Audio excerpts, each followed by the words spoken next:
meeting that are in. I'm very chuffed. I mean, I see Davin Giles is here, so that's great. Davin, welcome. I'm not focusing on you, but I'm just saying, great. I'm so glad there's people coming into these meetings, and these team meetings are exceptionally well attended generally. Um, but let me just quickly introduce the process. The process is that understand that this meeting is being recorded. Anneke has switched on the recorder.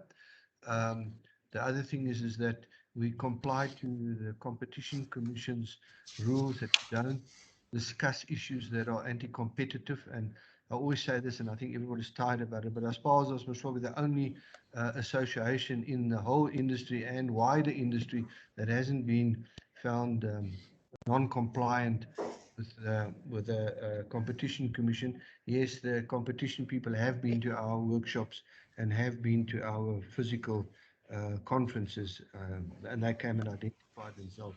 So I think we're proud of that, but let's just keep to that rule. And then the other thing is just the Microsoft Teams rule that when we talk, we keep it short. That counts for me too. We stay muted and we don't. Some people let the cows and the Haridas are bastards. They tend to come and make a noise in the garden when your mic's on. And then let's keep the discussion short, to the point, and stick our hand up. I know some of the company people here don't understand Teams. They work on Zoom, but it's easy. There is a little hand right at the top in the middle. So that all from me, Trev. And I just want to introduce Trevor Adam. He's on our Mancom, number one. Number two is the guy who taught me about this industry 22 years ago is Trevor McAdam and Gert Coffee. That's all that I know since then. And Trevor is always willing to assist. And I always say, don't talk rubbish about our spas in front of Trevor, because he's going to roll you up. And he's got two big guys, which is Yanni Wilman and Leon Redlinger is behind him. I met with him last week. So welcome, guys. Thanks for joining. Feel free to participate. And Trevor, I'm handing over to you. Thanks, Nico. Okay, first of all, guys, I look like a bit of a chopper pilot here, but it's only way I can hear. The older I get, the deafer I become. Nico, thank you very much for that. And I'd like to thank ASPASA for assisting and getting everything organized for this regional meeting. I'm currently sitting in the ASPASA offices because I know we've got a decent Wi-Fi connection here. All right, so guys, we don't have to pay anything for this conference. The only thing we have to do is pay attention. And Nico has asked me to say a few things here. First off, I'd like to have a minute of silence. You guys know that Peter Fourie of Sepako passed away yesterday. And also, you guys must also remember how many of our miners, our workers, our friends, our family have passed away due to COVID this last year as well. So I'd like to start off this conference with a minute of silence. Thank you.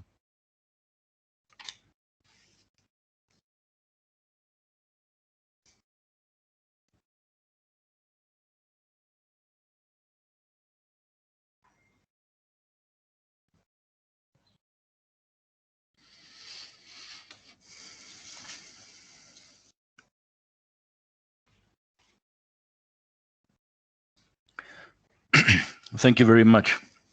It's much appreciated, guys. Nico and ASPASA have asked me to mention a few things, four items that is close to Nico's heart at the moment. The fourth one is basically from me a congratulations, but we'll start with the first one. He calls it the mafia in construction. All this information will be sent to you early next week. Sorry, tomorrow or at the end of today. The first is mafia in construction, where a lot of gangs are taking over the construction sites, and this is basically hurting the economy quite badly. The second one is illegal mining. We really do need the assistance of all the members of ASPASA to put in and record any information with regards to illegal mining. It's becoming more and more of a problem, and it's one of the things that Nico has on his agenda to beat.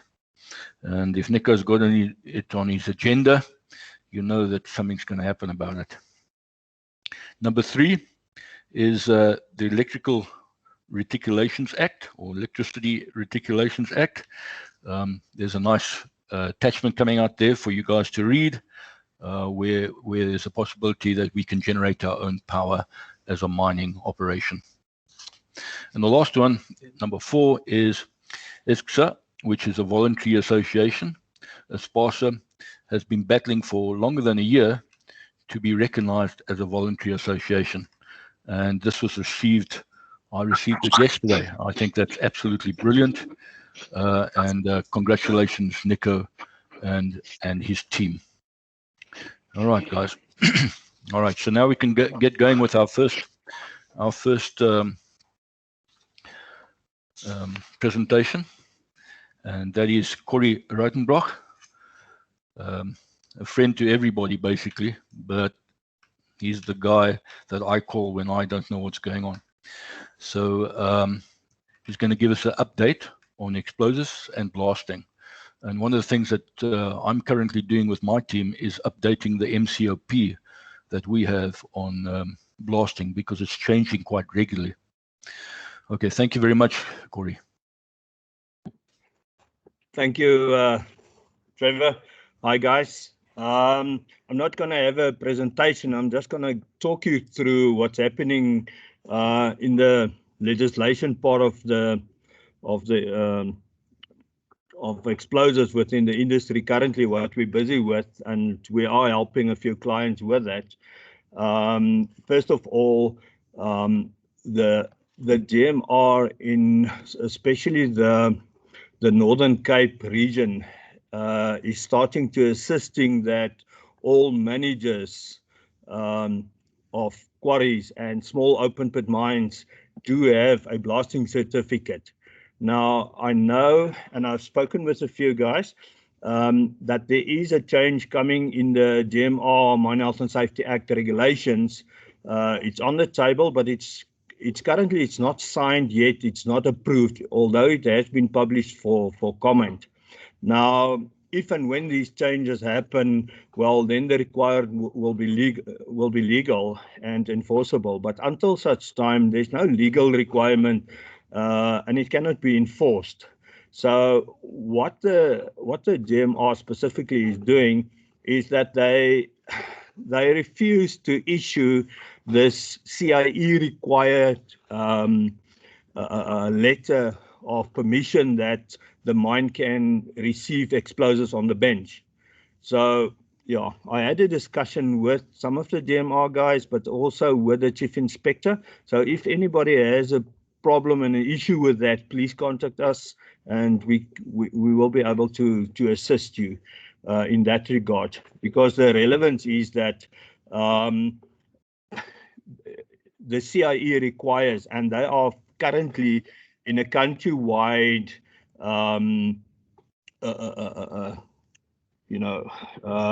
ramp up, call it what you may, and to go and look. So if you apply, or if they do inspections, they look for a copy of your mining rights, a letter of the GMRE that either for shaft deliveries or bench deliveries in your case.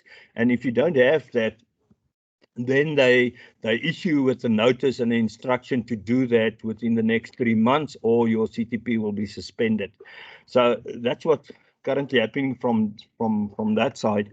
And then the CIE is also currently issuing CTPs only for 3 months if you do not have an appointed and a registered responsible person for explosives, a receiver issuer, or in the case if you do have magazines or silos, not emulsion silos, but PPAN silos, if you do not have a registered magazine master.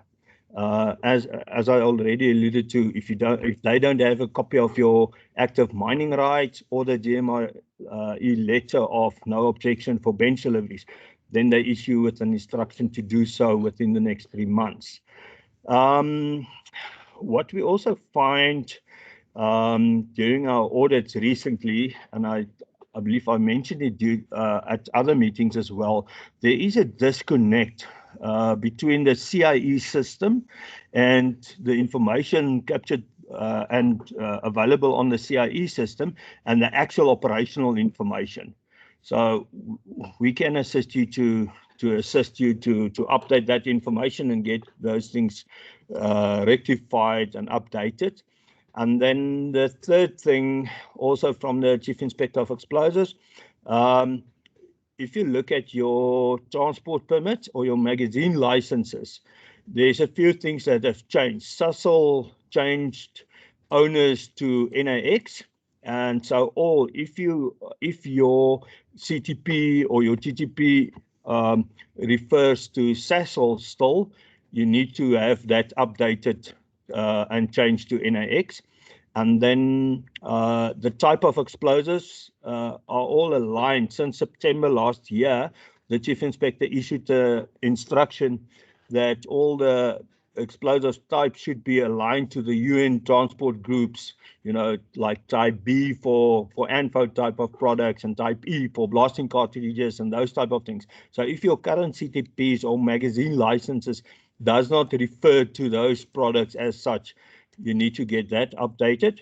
And then something maybe that is coming within the next 6 months, we are currently busy assisting AAL to change the ownership as well, the same process as Sasol did.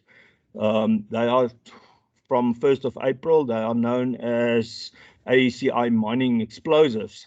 So currently you can't change your CTPs and reference to AAL Mining Services, because the AAL, all their depots still, first need to be changed to ASPASA Mining Explosives, and only then the clients will be.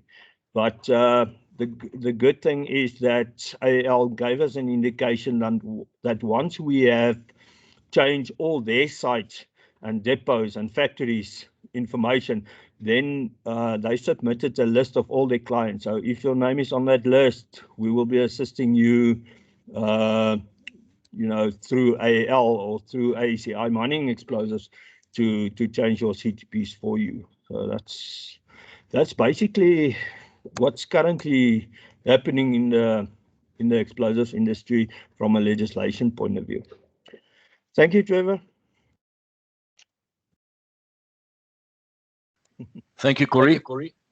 Okay, so to follow on with blasting, I have managed to get hold of a guy by the name of Jonathan Margaritas.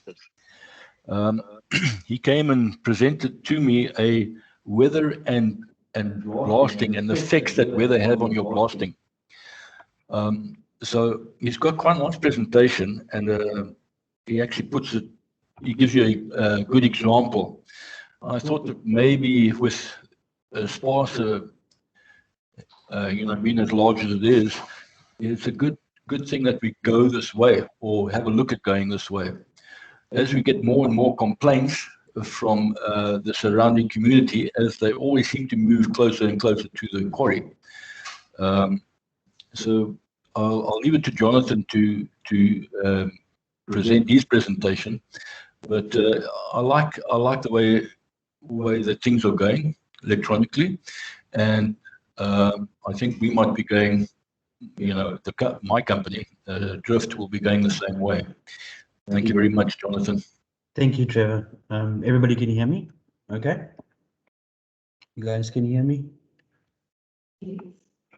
Okay, fantastic. Thank you, Trevor, for inviting me to come and show this. Due to time constraint, I'm going to be able to give you really sort of a brief overview of who we are, just so that everybody gets a good picture, and then we'll be able to run through the blasting, what we call a blasting dispersion model. So I'm going to just share my screen really quickly so that we can all just get on with it. Just a second. All right.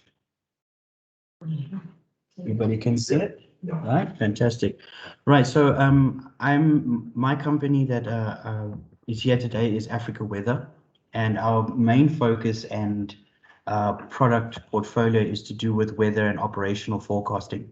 So the company was born around that focus, and as we've grown over the last 10 years, it's produced more and more technologies around those factors. And so in that, we were acquired by a company in Australia called WeatherZone. And with that, we have technologies that have been brought onto us and we've passed on.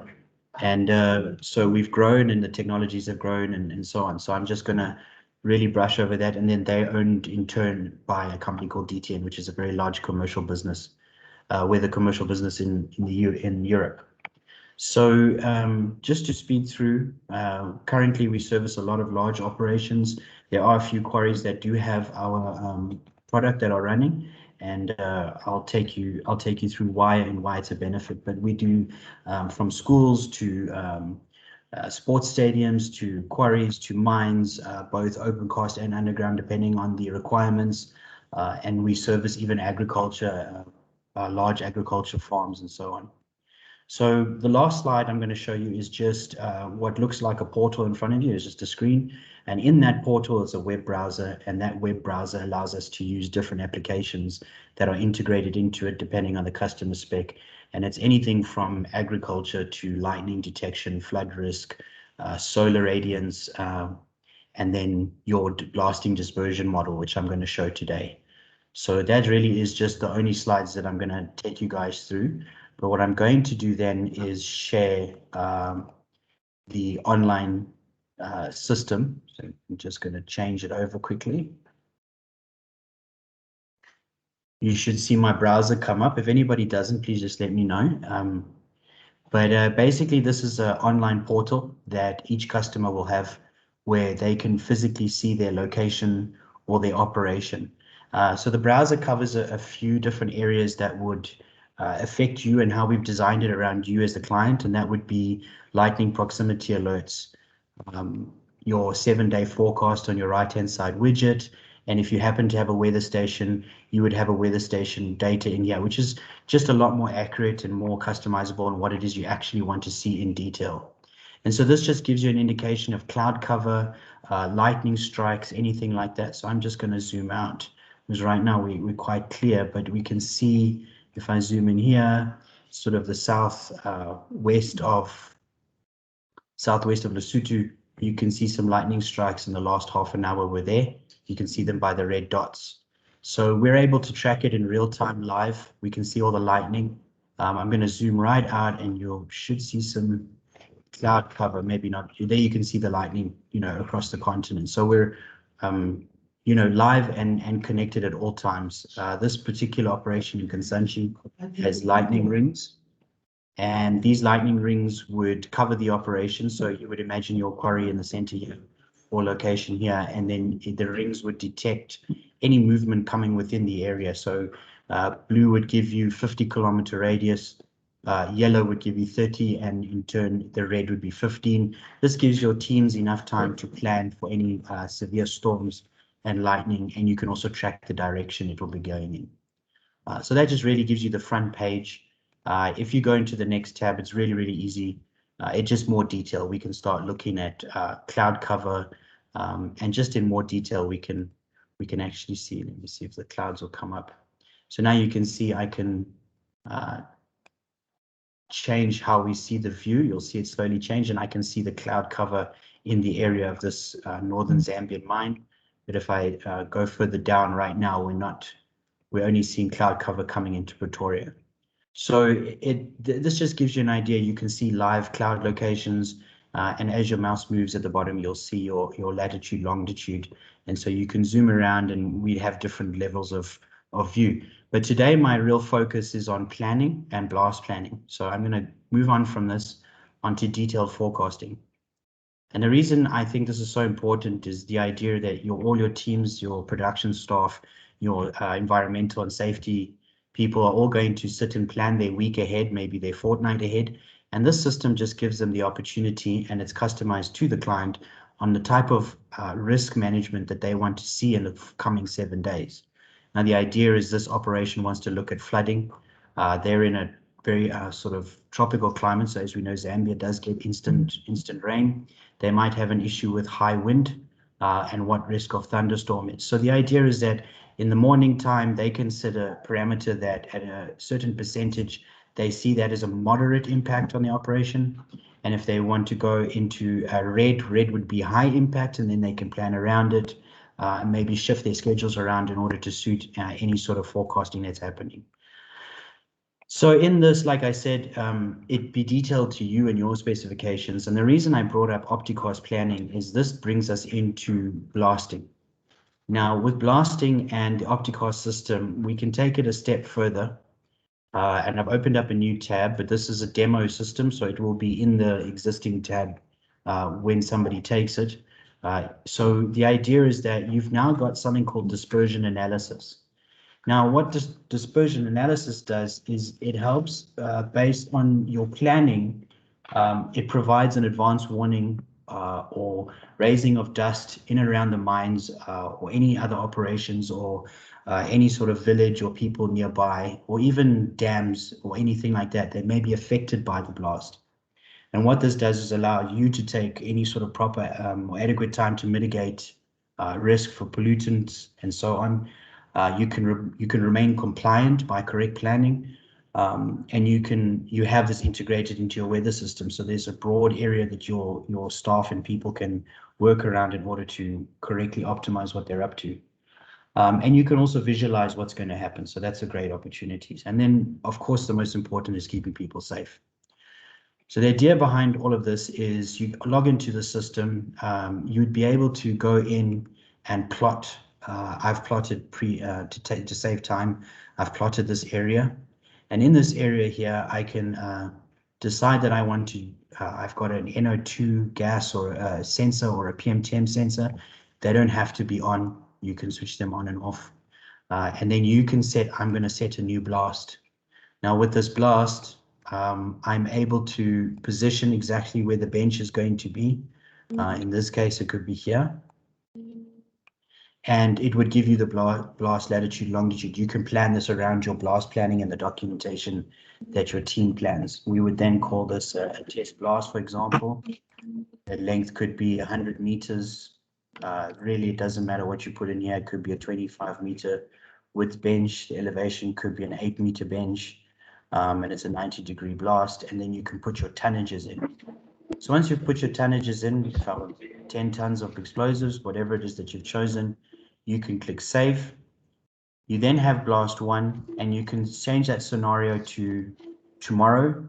And we will put it, for example, 6 o'clock in the morning. And then I would click run analysis. Now what the analysis will do will take all the OptiCast information that I showed you previously, which would be the wind gust, the temperature. It would take the type of sun pressure that you're getting, humidity, and so on, and it would bring all the algorithms into place. And then we would then get a report. Now I'm going to just show you without, because it takes a few minutes to run. There's a lot of background information, but you can run more than one scenario. So we could say the same thing tomorrow, but then I've decided that, okay, I'm going to rather do it at 10 o'clock. And then you can do another scenario. So you can do 5 scenarios per blast and run this analysis. And when you've run this analysis, it'll create a page of reports. But what it does is it takes a long, sort of a 10 to 20 minute, it'll start to generate reports. So instead, what I've done is I've pre-generated one for you. And I'm going to share that screen quickly. A moment, share.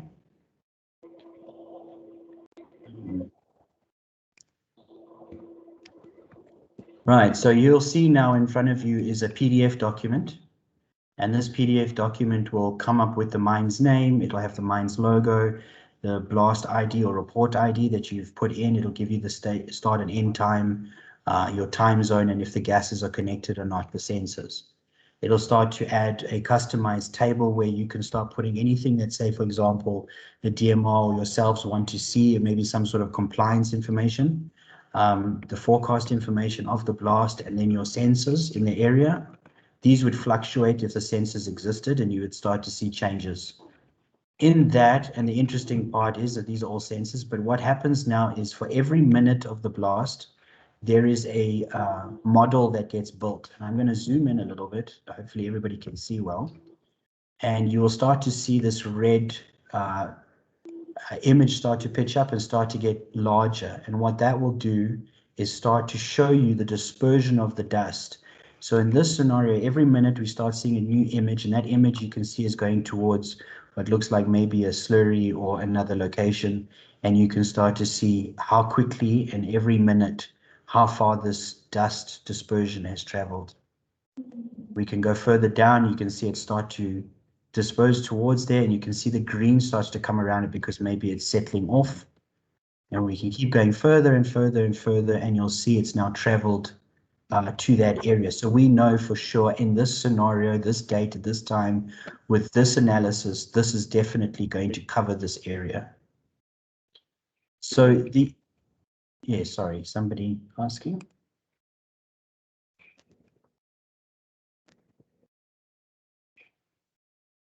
Okay, so the idea is you would start to see now it's settling off, and then you could have a second scenario, which would be another page, and that scenario would then come up with a different time, and based on the Opticast planning and the weather in the area, it would now give you a second option. So that is based on the time and keeping within the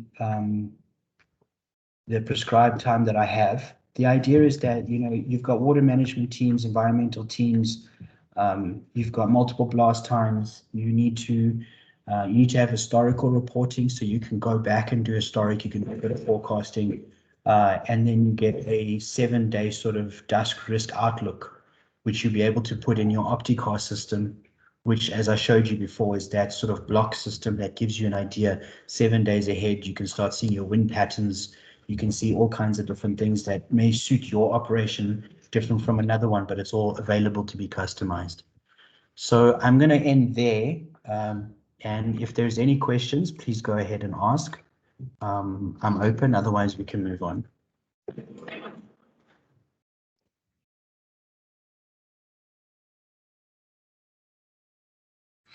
Are there any questions? Yes, I see coming from Corey, yes? Yeah. Sorry. Thanks, Jonathan. I No think problem. it's, yes, can you hear me? I Yes. think it's interesting. Just a question. Okay, I see you do cover real-time lighting, early warning. Is that a service you provide, or do you sell the program or the software, and then the operation can check themselves and need to monitor themselves, or do you have a central monitoring station where you provide early warnings from that? Okay, no, that's fine. Yes, I understand. So what we do is we provide it as a service. It's a web service, and it's a monthly service. And so what happens is we don't have an operation that monitors your operation for you.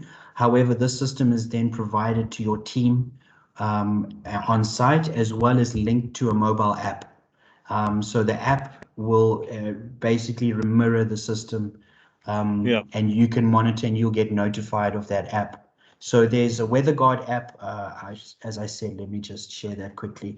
There's a WeatherGuard app that your team can use. So it should come up here, and I'll show you here. So you should see it on my screen now. There is an app on Android and Apple that will give you the satellite information, the lightning warnings for multiple locations. And then the location is set through satellite through your location and pinpointed, and it will warn people via SMS or email, or your control room will know about it. So there's multiple ways that we inform people, but it is self-managed on site by yourselves. Okay, great. Thanks. And just one more. You don't look at, this is specifically for dust. For dust, am I correct? The blast dispersion is for dust, yes, and sorry, just forgive me. There was another word that I'm forgetting here, but yes, basically it's for dust and the aerosols that come from the blast. Yeah. Okay, cool. Thanks. Thank you. Yes, there was somebody else. Let me just see. Sure. Letitia from Afrimat. Hi, I just want to know the specs for the computer. Is it a specific specification for the PC? And then I saw PDF, so you can download after every blast a report, and you can go back live, or does the information disappear after a while? Okay, so it's an online system, so there's no computer required. Everything will be through the web browser. And yes, all of your documentation will be saved. So it's on the server. You can go back to it at any time. Does that answer, Letitia? Yes, thanks. Pleasure. I think I have Joan. Hi, I just want to know, I can see that you have the size and the shape and the amount of dust going from one point. Can you calculate dust load? So can you calculate that the dust load will be more or less based on the wind dispersion? So for the moment, my answer is going to be, it just gives you the sort of the volume and the direction. The load, no, not specific. I would assume you're talking about sort of a density, if that's what you mean. And so right now it just gives you direction and sort of an estimation on volume. And I don't think you could get the exact load from it. Thank you. And then I have Mr. Morris. Thanks. It's really tough for me to be quiet in the background. Good morning, everybody. I also work for Africa Weather. I just wanted to make some comment. The question that was asked, what is needed and how do we monitor the lightning? Please also understand that the infrastructure behind everything here is our own infrastructure. We have lightning sensors around the country. We have weather stations around the country. And if you have a weather station on site, we can integrate that to your particular portal. So we're not reliant on as much third party as a lot of other people are. We have our own infrastructure in the background, and that is the lightning sensors and our own weather stations. We have over 120 odd weather stations, and we have something like 24 at the moment lightning sensors around South Africa and numerous more around Africa. Thanks, Colin. Going to see, it seems like I've got all the questions answered. Trevor, thank you again for having us. And Trevor has my information. If anybody wants it, Trevor's that fine. They can contact you and then pass it on. Or, I mean, it's just africaweather.com. You are welcome to contact us from there. Thank you, Jonathan. I'm very impressed with what you guys are able to do. We're currently using your system at West End, are we not? West End Clay. Correct, yeah. All right. Thank you.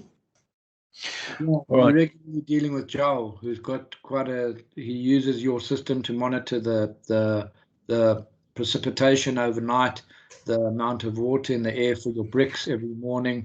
We recently fixed up his weather station, and he's really using it quite extensively. Yes, they do. Thank you, Colin. 100 had to jump in again. Sorry. Okay. All right. So the next presentation is from Marius, ASPASA Health and Safety, as he calls it.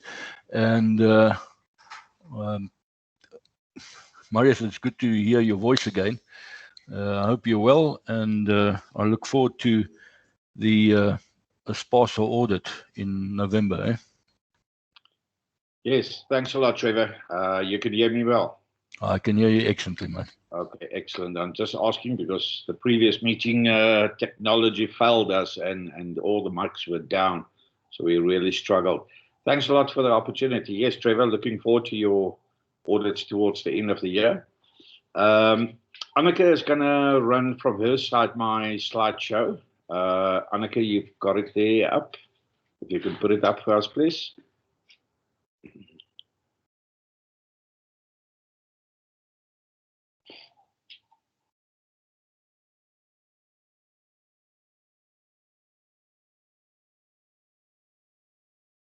Anneke, you there? She's here, Marius. Just give her half a minute, please. Yeah.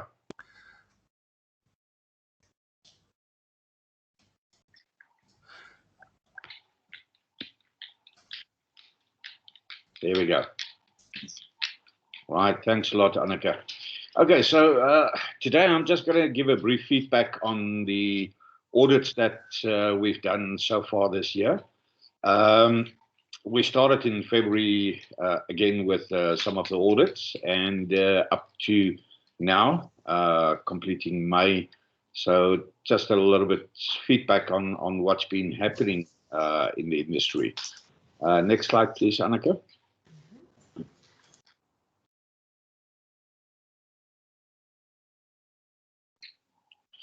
Right, if we look at what's the purpose of a health and safety audit, now Dr. Google helped me a bit here, but just a brief definition there on audits, on safety audits. Health and safety audit is an expert assessment of an organization's health safety policies, systems, and procedures. Primarily, audits enable you to protect employees and customers from harm, but ultimately a correctly conducted audit can also safeguard the very existence of the company. Now, the next slide, thanks, Anneke. If we have a look at our ish audits, I think the ish audits falls directly into that definition as well. It's in line with the general definition of the ASPASA needs. The ish audit protocol is revised every year to cover all the industry requirements. And the one for 2021 obviously has also been revised, but there were no serious legal or legislative changes required. So in that sense, not many changes being incorporated into the 2021 audit protocol. Thanks, Anneke. The next one. Right, so up to this week, I've only done about 20, well, I've done 25 audits so far, year to date, with an average score of 91.32%, the highest being 96.24 and the lowest 70.40. Now, 91.32 sounds like a very high score on average, but just keep in mind that we've only done 25 audits so far. So there's a whole bunch of audits still to be done till end of November. Next slide, please, Anneke. The results on the audit so far, there's 4 showplace operations with a score of 95% plus. And then, as you can see, majority of the operations scored between 90 and 95. Unfortunately, there are also some operations that lost their showplace status. 2 or 3 operations, they dropped their scores, and some of them even without having recorded a lost time injury, which obviously has got a major negative mark on the final score. And then the last one, the 3 sealed, only 1 operation between 70 and 80%. Next slide, please, Anneke. Okay, so if we look at the different sections on our audit protocol, as you can see there on the right-hand side, there's a couple highlighted in red. As you can see, the average score 91.32. But in the context of the organization, 78.61. Now, the members will remember that a couple of years ago, 3 years ago, we decided to move the background of our audit protocol from OSHA 18000 to ISO 45001. It's not an ISO audit, but the way that we do our documentation and so on refers to ISO 45000. So yes, not many sites have changed their documented system, or even the health and safety protocol still makes reference to OSHA 18000. So those are most of the points that we lost there. The second one, 6.1, the risks and opportunities, 90.46%. There are some risk assessments that needs revision, obviously, after accidents happen or modifications in the plant. So what we are saying is that we're actually only identifying 90% of all our risks in the operation. 8.2, referring to emergency preparedness and response. Also 90%, it's a high score, but it seems like majority of the sites that we've audited, they are struggling to do emergency drills. Most of them has done a COVID drill, you know, if there should be a positive case or a person coming to the gate with the symptoms. So they've done that as a drill, but they are really struggling to do a fire drill or injury drill throughout the year and try to keep it to one per quarter. Now, the sections 9.1 and 10.2 obviously refers to the injuries and accidents and then the investigations done according to them. As you can see, again, a lowish score, which means there has been a number of lost time injuries recorded for the auditing period. Unfortunately, this carries a negative mark in the audit score, and that's why we see the lowish scores. But as you can see, the other sections up in the 90s, not too bad. 8.1, which is operational control, 93.53%.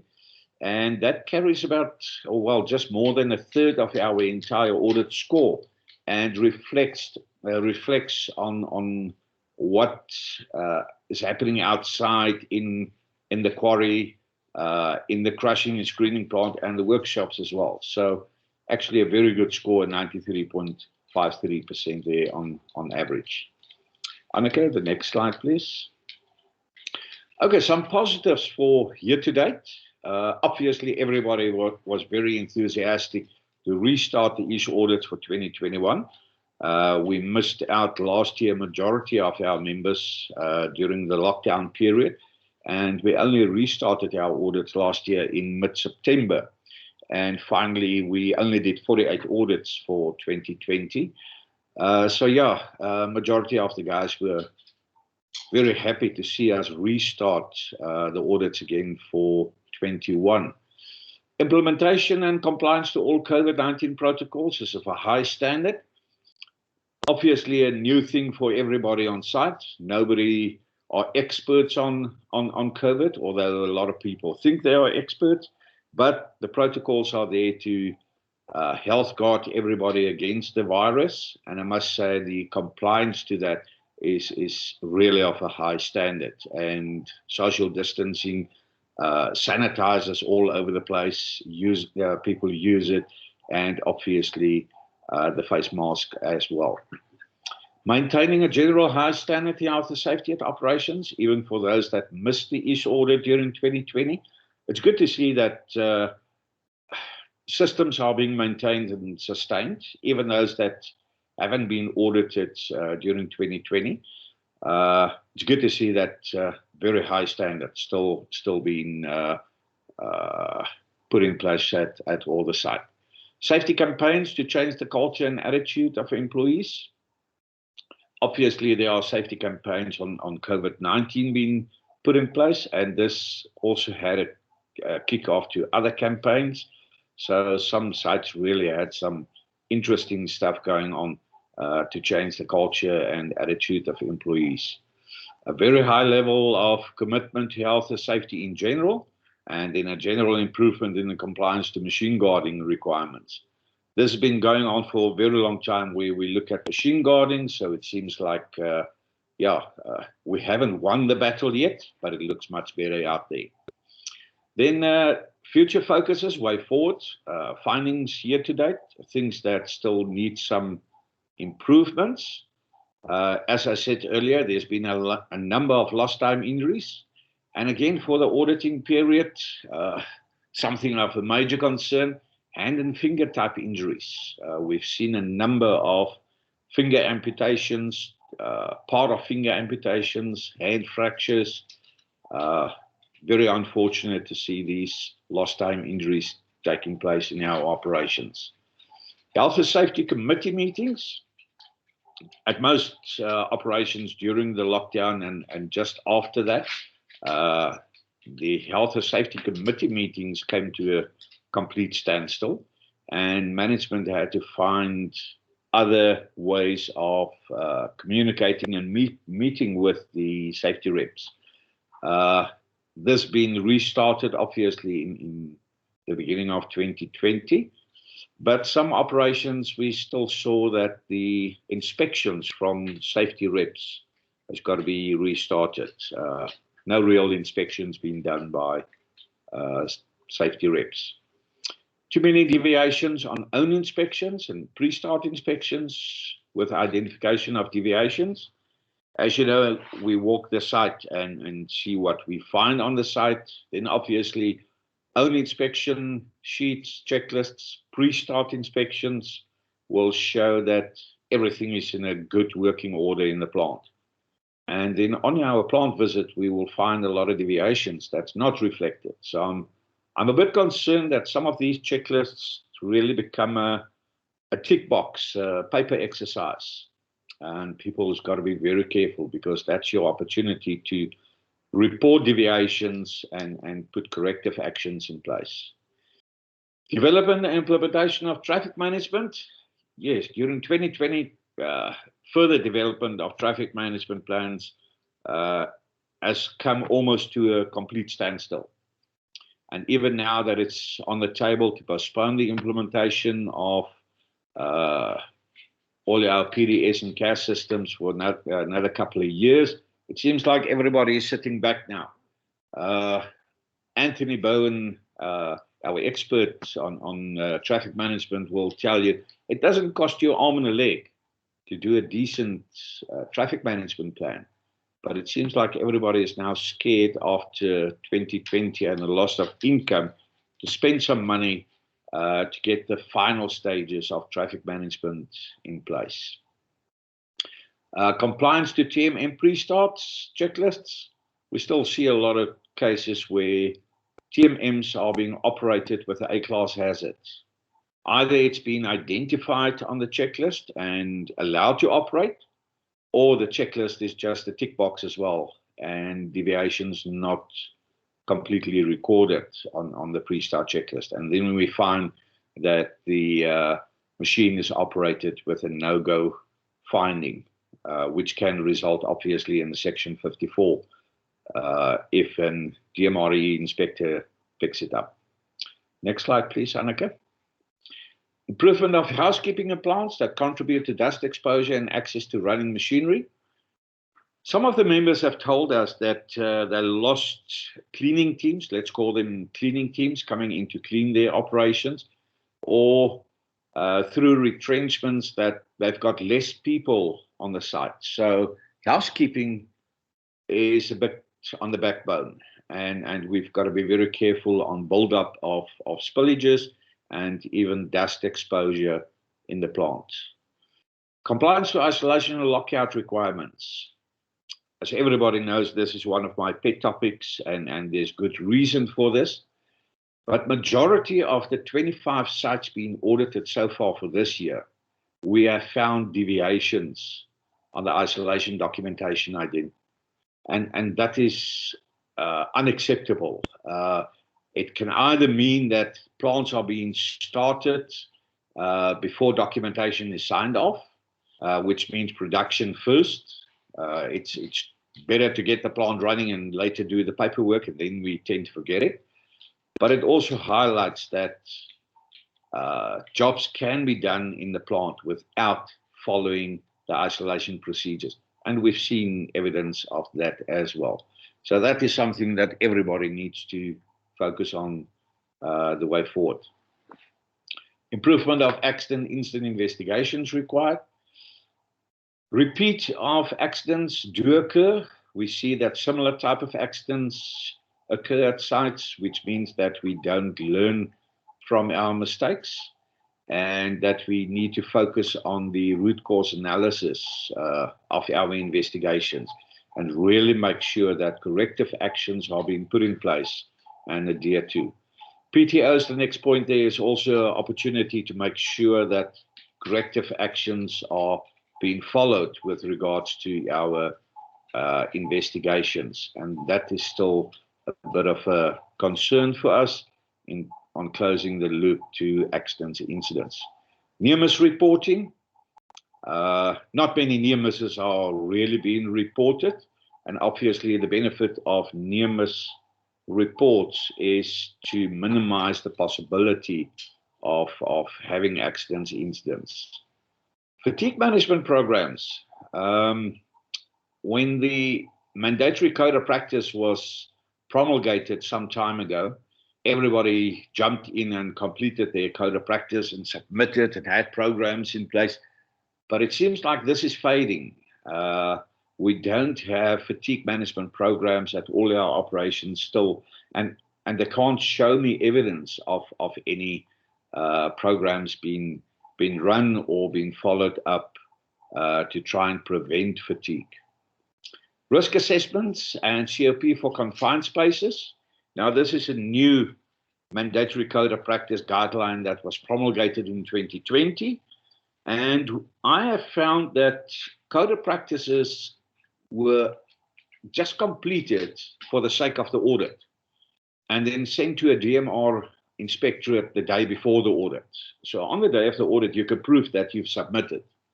But then you go through the detail of the risk assessment and the code of practice itself, and you quickly realize it's not even worth the paper it's written on.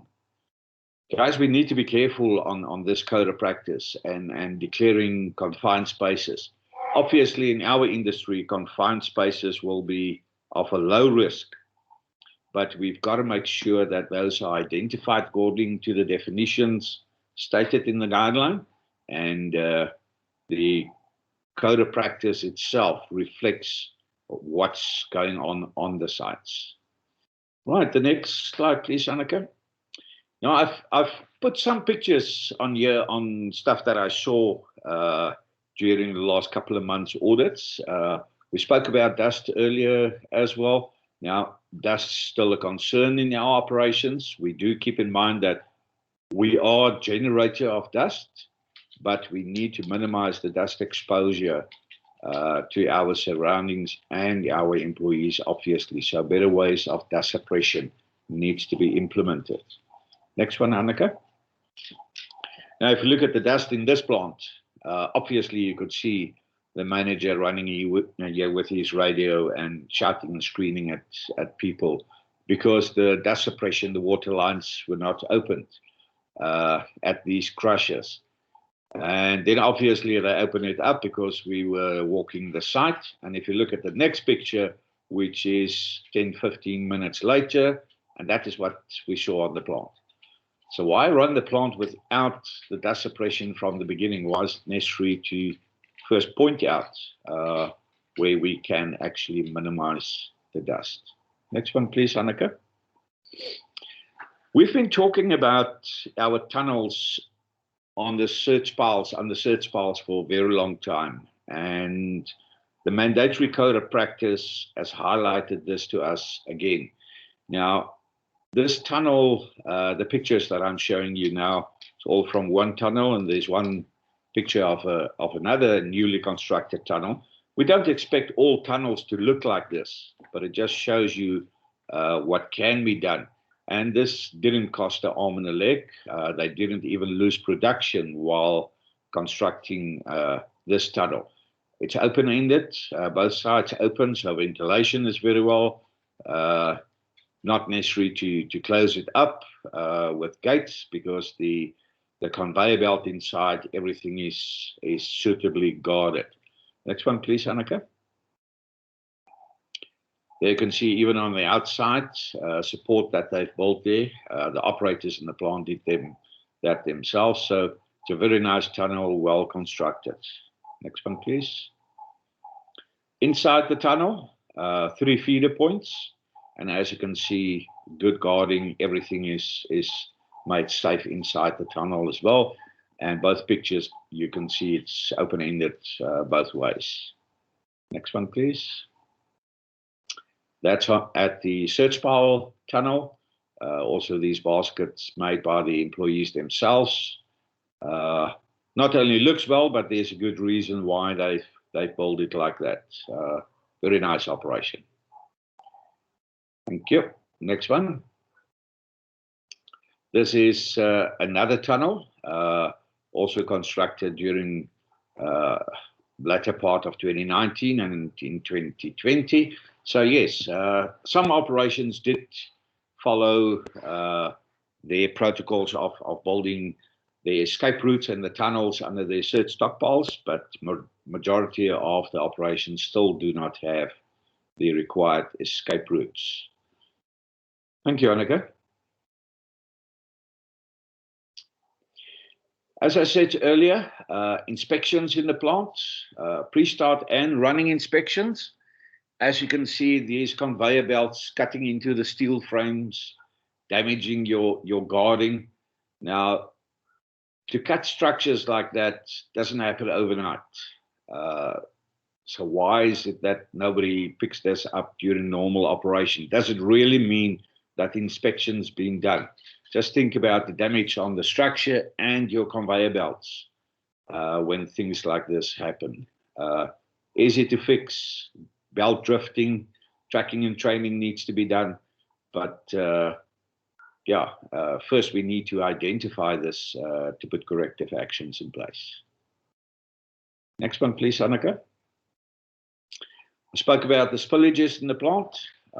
This is one example of a lot of spillages in the plant that needs to be fixed. Everybody hasn't got the benefit of having a skid steer on site, but where they do, very easy to clean up that area. Thanks, Annika. And Mr. Chairperson, Trevor, especially for you, we still do find these type of hand tools and spanners, the self-made ones. Guys tend to forget to hide it during the audit, and the one in the middle and the one on the right was even issued from a store per register.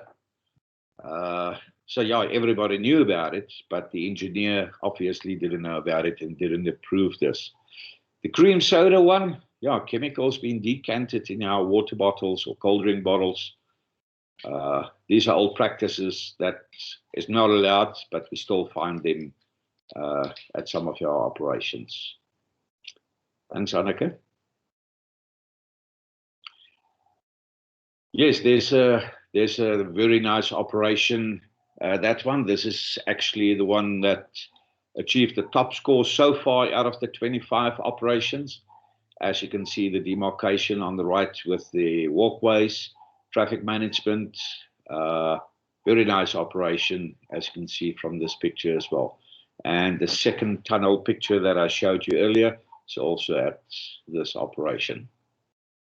Next one, please, Annika. Also a very nice quarry pit. Very old quarry pit, obviously. They are moving to the right-hand side with the further development. But as you can see, most of the operations, the quarry pits still looks very nice. Next one, please, Annika. Yeah, this is an old favorite of everybody. Most people outside of this company hates it when we show this picture, but developed over many years. Very good looking quarry pit, excellent benches, very nice, managed and maintained. Next one, please, Annika.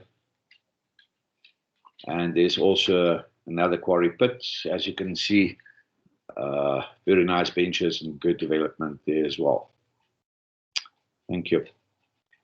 Thanks a lot. Any questions there? Thanks, Trevor.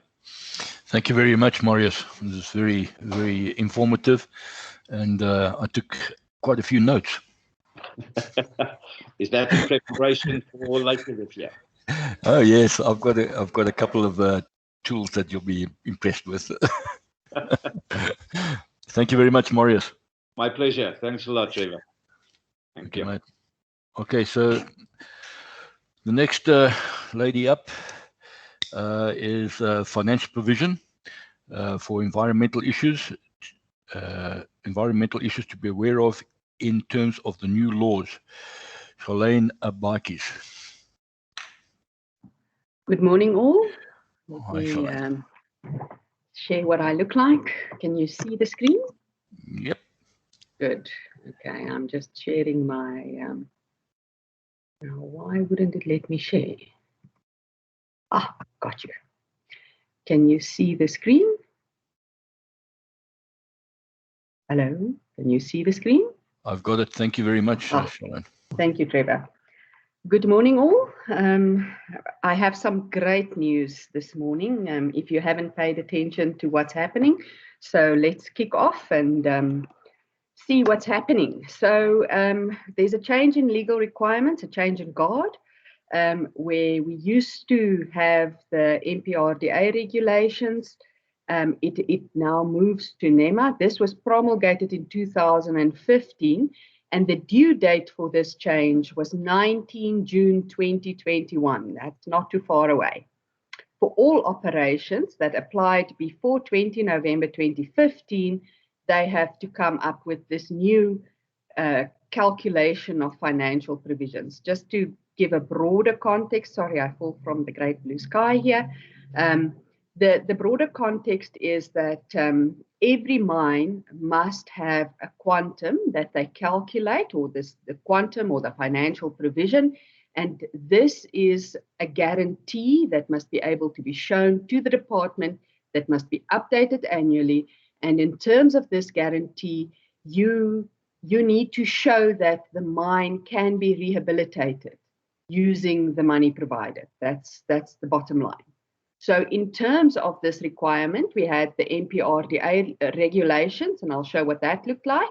And this is now changed to NEMA regulations. And the requirement was for 19 June 2021, but we have a reprieve, maybe because of COVID, and we now have to have this by 2022.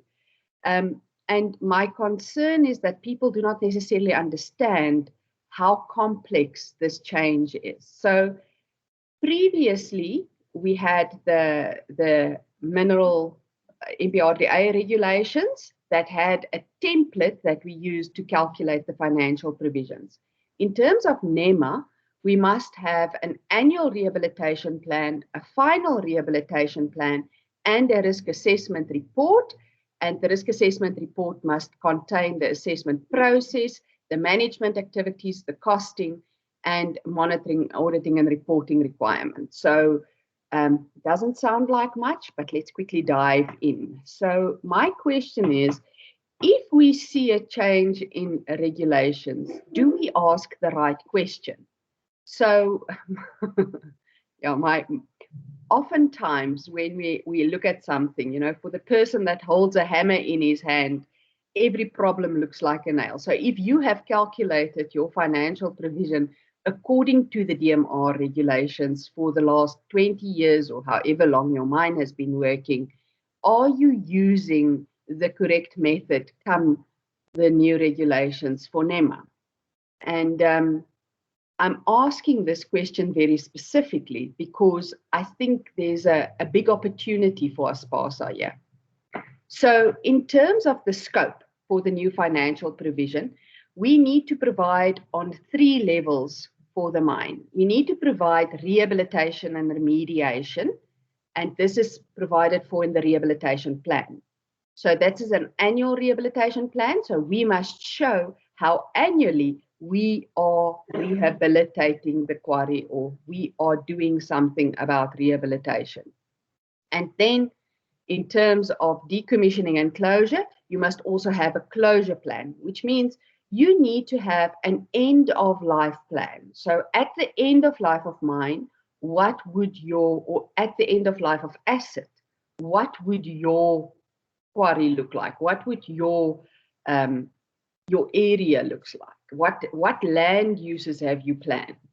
And then, of course, remediation of latent and residual environmental impacts, and these are where the nasty things are. So you need to understand, are there any residual things remaining that's caused by your quarry that could impact on others? So this was the previous calculations. You're very used to this little spreadsheet. So somebody would look at the size of your plant at number 1, You would say, okay, this is the size of the plant, this is the DMR rate. You multiply the size of the plant with the DMR rate, and then you get the financial provision. This is put away in the financial guarantee. And in terms of the financial guarantee, you can see more or less what you need to allocate for. And this must be updated annually, as I say. Now, what has changed? So if we look at the detailed itemization of activities and costs required, the annual rehabilitation plan must be done based on your EMP. So in your environmental management program, you will have, just a moment.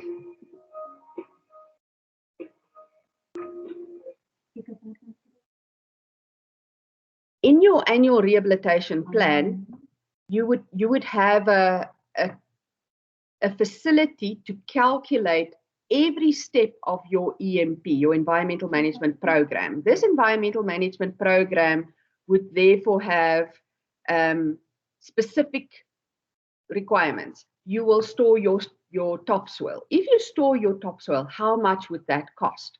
That must be in your annual rehabilitation plan.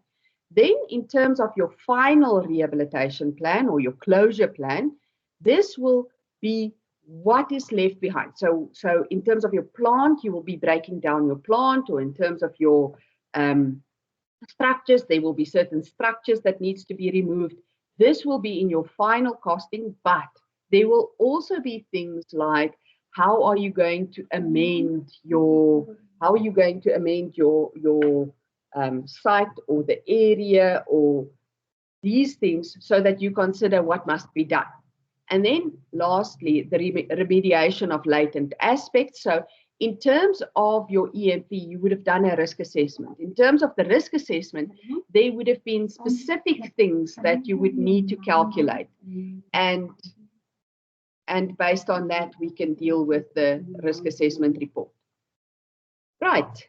And then the availability of the financial provision. So the applicant or holder must at any given point in time have the sum of the actual cost of implementing the plans. This is the closure plan and the rehabilitation plan. So this is added together, plus the plan at the end of life of mine, your residual impacts, and all three of those must be available for 10 years. So if you calculate that, it is your rehabilitation plan for 10 years. So you have 10 years of rehabilitation plan. Then you have 10 years of your calculation for your residual costs, and you will have 10 years. And luckily, the end of life of asset would only have a specific cost, and but it needs to be calculated for the 10th year. Because you need to calculate, so you need to provide for the sum of these three for 10 years. So in terms of general requirements then, a specialist and independent person must assess the requirements for the regulations. That means a specialist needs to review the annual rehabilitation plan, the final rehabilitation and decommissioning plan, and the risk assessment report. So if it is not a specialist that is on your mind, then it must be reviewed by somebody that is a specialist in the field that is independent. So in terms of independent, it is in relation to persons that can conduct the regulations 4, 9, and 10, or review the assessments in terms of regulation 9 and 10 as an auditor. Now this auditor, so in other words, you're going to calculate these 10 years of costs. That will then go to an independent auditor that will review these 10 years of costs. And based on that, that auditor needs to sign off, and the business manager or the general manager or the CEO of the company needs to sign off, and they both remain liable under the act if they haven't done what they stated was done, or if what they have done was incorrectly or inappropriately done. So in terms of the reporting requirements, we then need to make available the annual rehabilitation plan, the final decommissioning or closure plan, and the environmental risk assessment according to Appendix 3, Appendix 4, and Appendix 5 of NEMA. And this must be made available to the BMR, which will then approve it. And once approved, you will make it available on your website for all to see. So the change in legal requirements, as we stated, is quite significant. You need to do an annual rehabilitation plan in line with your EMP, a final rehabilitation plan that tells you what you're going to do in terms of closure, and you need to do a risk assessment report to calculate the residual impacts that there are for 10 years, and that needs to be costed by an independent auditor that verifies that the information that you've provided is correct. So if we look at ASPASA, there's a few things that we haven't done previously that we need to do now. In terms of accounting, I would recommend that you itemize the environmental costs so that when you budget this year, that you have itemized environmental costs that can be assessed with your accounting books through your normal channels. Then in terms of the environmental risk assessment report, this is a very specific report that needs to be done. It's not an EIA, it's not your EMP, it's not the document that you have submitted. This is a different document that has specific requirements where quantity surveyors get involved, where you do a risk assessment, where you assess the waste classification of your dumps. So this is a specific different document. Then you need to have an annual rehabilitation plan, typically based on your mine work program. So you would have a mine work program that say in 2021, we will address area A, 2022, we'll address area B, and 2023, we will address area C. That means by 2023, we can rehabilitate area A or whatever the case may be, but there needs to be some form or some mechanism in annual rehabilitation that you contribute towards. Then in terms of your social and labor plan, you need to make provision in your social and labor plan for specific types of training that would be different to what was previously provided for. And this training could include something like teaching people how to harvest seeds or things like this, so that rehabilitation can be dealt with through a community effort. Because often these things can be dealt with through community efforts. And then I propose something like a drone map comparison. A drone map comparison doesn't have to be a drone map comparison. So if you do your Regulation 42 map annually anyway, and in terms of your Regulation 42 map, you will have the pit, and you will have the size of the pit, and then you will overlay the next year. That would be the disturbance that you have. Now, for that, you need to also show the rehabilitation that you have. So this map comparison needs to be done in such a way that you can independently show that the rehabilitation has been effective for year 1 and year 2 and so on, so that you can sign them off, so that you don't have to add them to the calculation of your financial provision. And then, of course, you need to do the environmental performance assessment. And this you guys have been doing annually anyway. So, but the environmental performance assessment can assist you in that your environmental performance assessment can highlight certain areas in your environmental management program where you can improve. And that would then allow for this build-up towards your rehabilitation cost, and that would save quite a bit of money. If we add all these things into the environmental audit, this will assist with making the financial provision cheaper in the end. So if I could recommend a way forward, know your legal requirements, understand what you're supposed to be doing, ensure that your environmental management program is relevant in all cases. Don't promise something that's not there because you need to cost it. Don't add additional things that could be difficult to deal with. Understand your EMP and make it as effective as possible. And before we have to go into the costing of an annual EMP, change the EMP if there are things that you need to change.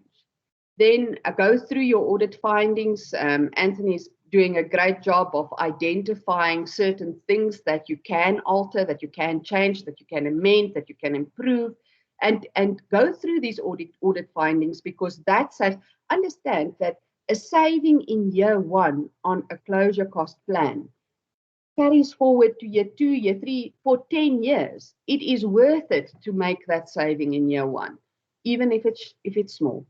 Then you need to ensure that you report incidents, because incidents unreported means that it needs to be added to your residual cost at the end.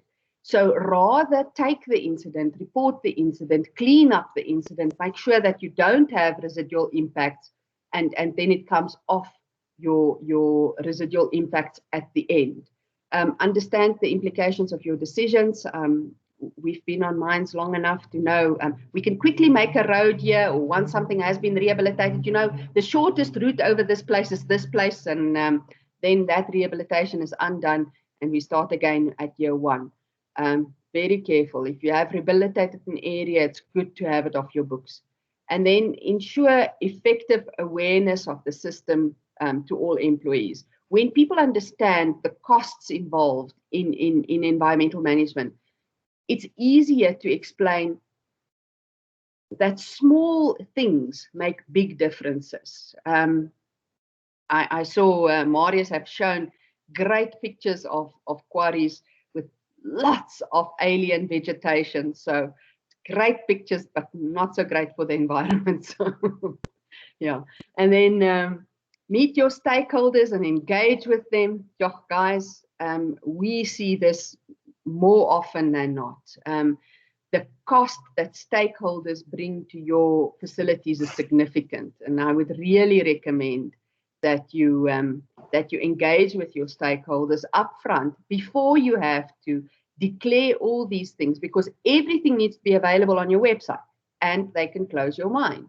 So understand what you need to do beforehand, and let's fix it before there's a real risk of the implications of your financial provision.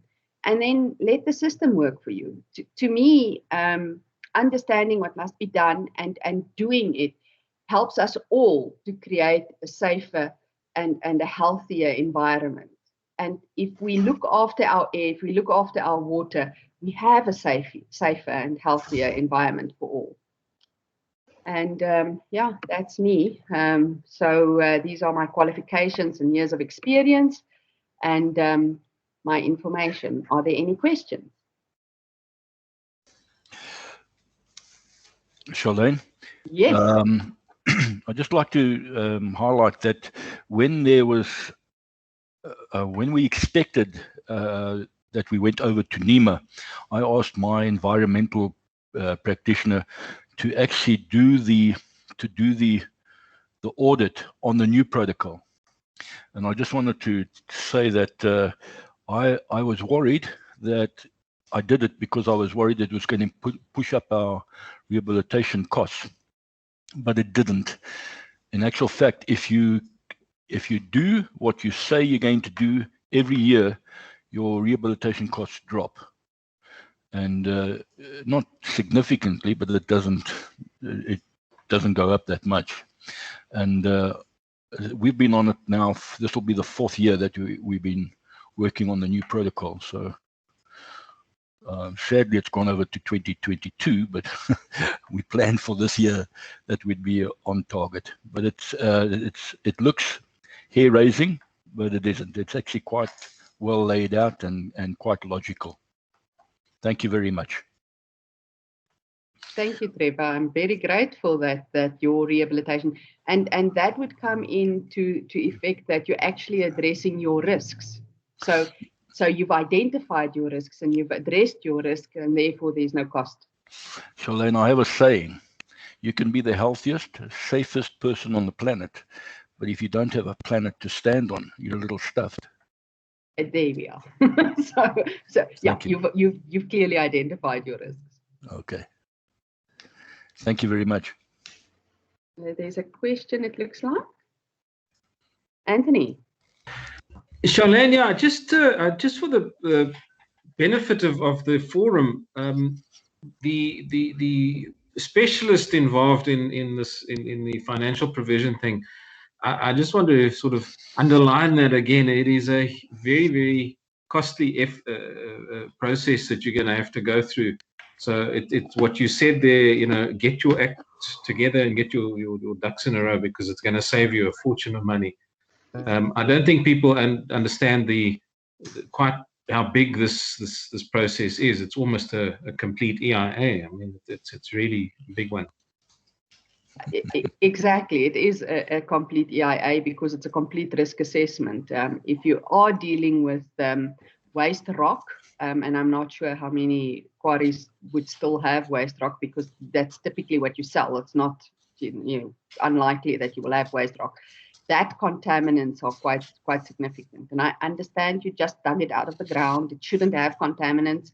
The Department of Water Affairs feel otherwise. So yes, the specialists involved, so especially if you deal with wetlands, or if you deal with runoff water and your stormwater management is not up to scratch, you're definitely going to make available some TOM. Felix?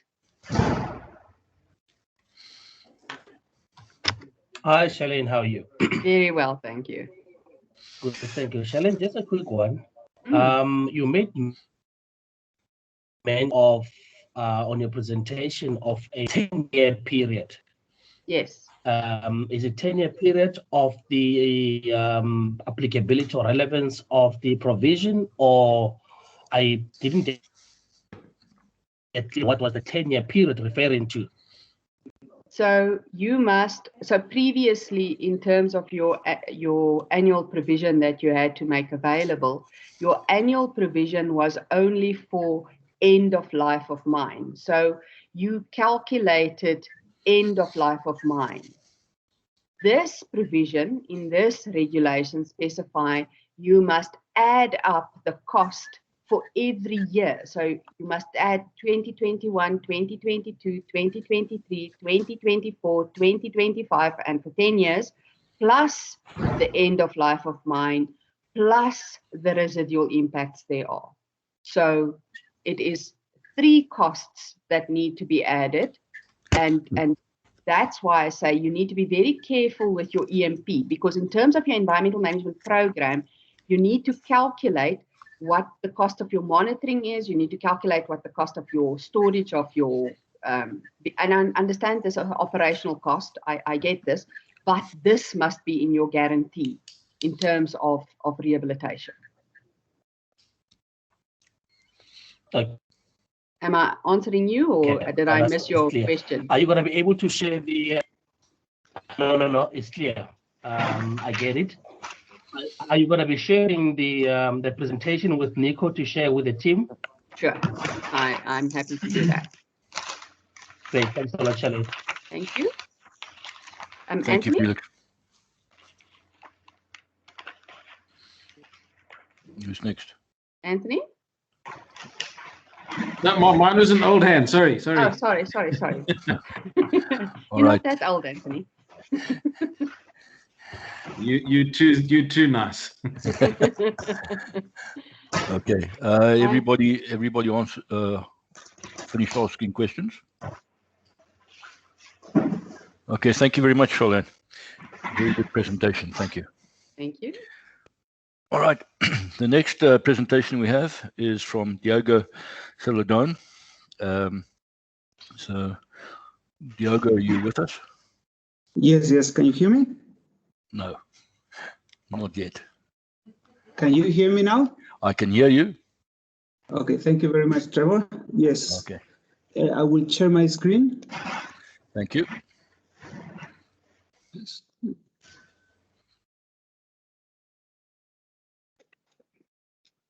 Yeah. Okay. Okay, everybody can see that, I'm sure.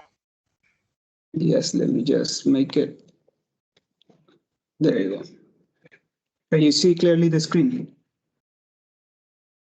I can. Thank you very much, Diego. Okay, thank you, Trevor.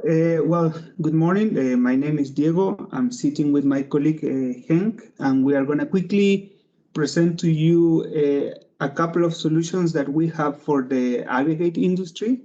We belong to Magoto. Magoto is a Belgian company from of course, from Europe.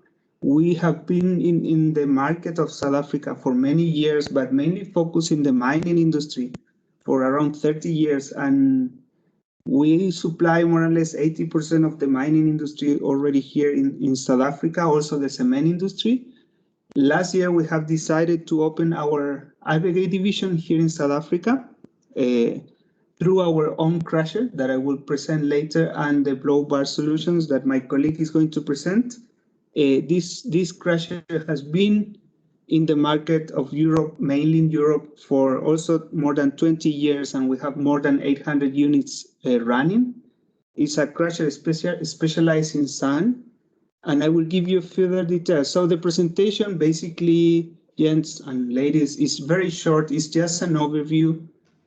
Please feel free to contact us back if you want to understand or if you want to discuss further. Okay. So basically what you see on the screen is the agenda of the presentation. As I say, we're going to talk of two solutions. The first one being the mag impact, which is a vertical shaft impactor. We all know what a VSI is, but the difference of our VSI is that it works with a closed rotor. It's not an open, sorry, it works with an open rotor, not a closed rotor as most of the VSIs that you will see here in the market. And it has anvils in the outer side, which is not a rock and rock system. So it's basically not a shape corrector, it's also a crusher. That is a big difference, and you're going to see why I say that. Basically, the process is very simple. The material is fed from the top through a hopper. It falls into a rotating table, which is, the speed is adjustable. So the finer you rotate this table the fastest you rotate the table is the finer of the product. So basically, if you want to produce G1, you rotate the table slower. If you want to produce sand -7, -6, then you rotate the table faster. You can do that while the machine is operating. So you don't have to stop the machine through a VSD. This material fall into impellers, which will throw the material against the anvils, which are sitting in the outer part. This is a picture of the machine or of the crusher open. As you see, it's an open rotor. It's not a closed rotor. And you have the impellers and the anvils. 5 quick advantages of this crusher. First, that the crushing rate is adaptable. So as I said previously, you can play with the speed, you can play with the fineness. You have a constant output product quality that makes reference to, it will give you the shape and it will give you the size. Normally with a crusher, when the pieces start to wear, you have a coarser material. With our crusher, you just increase the speed of rotation and you will have the same quality of material from day one up to the last day. The crusher is very automatic, and you can control it from your cell phone.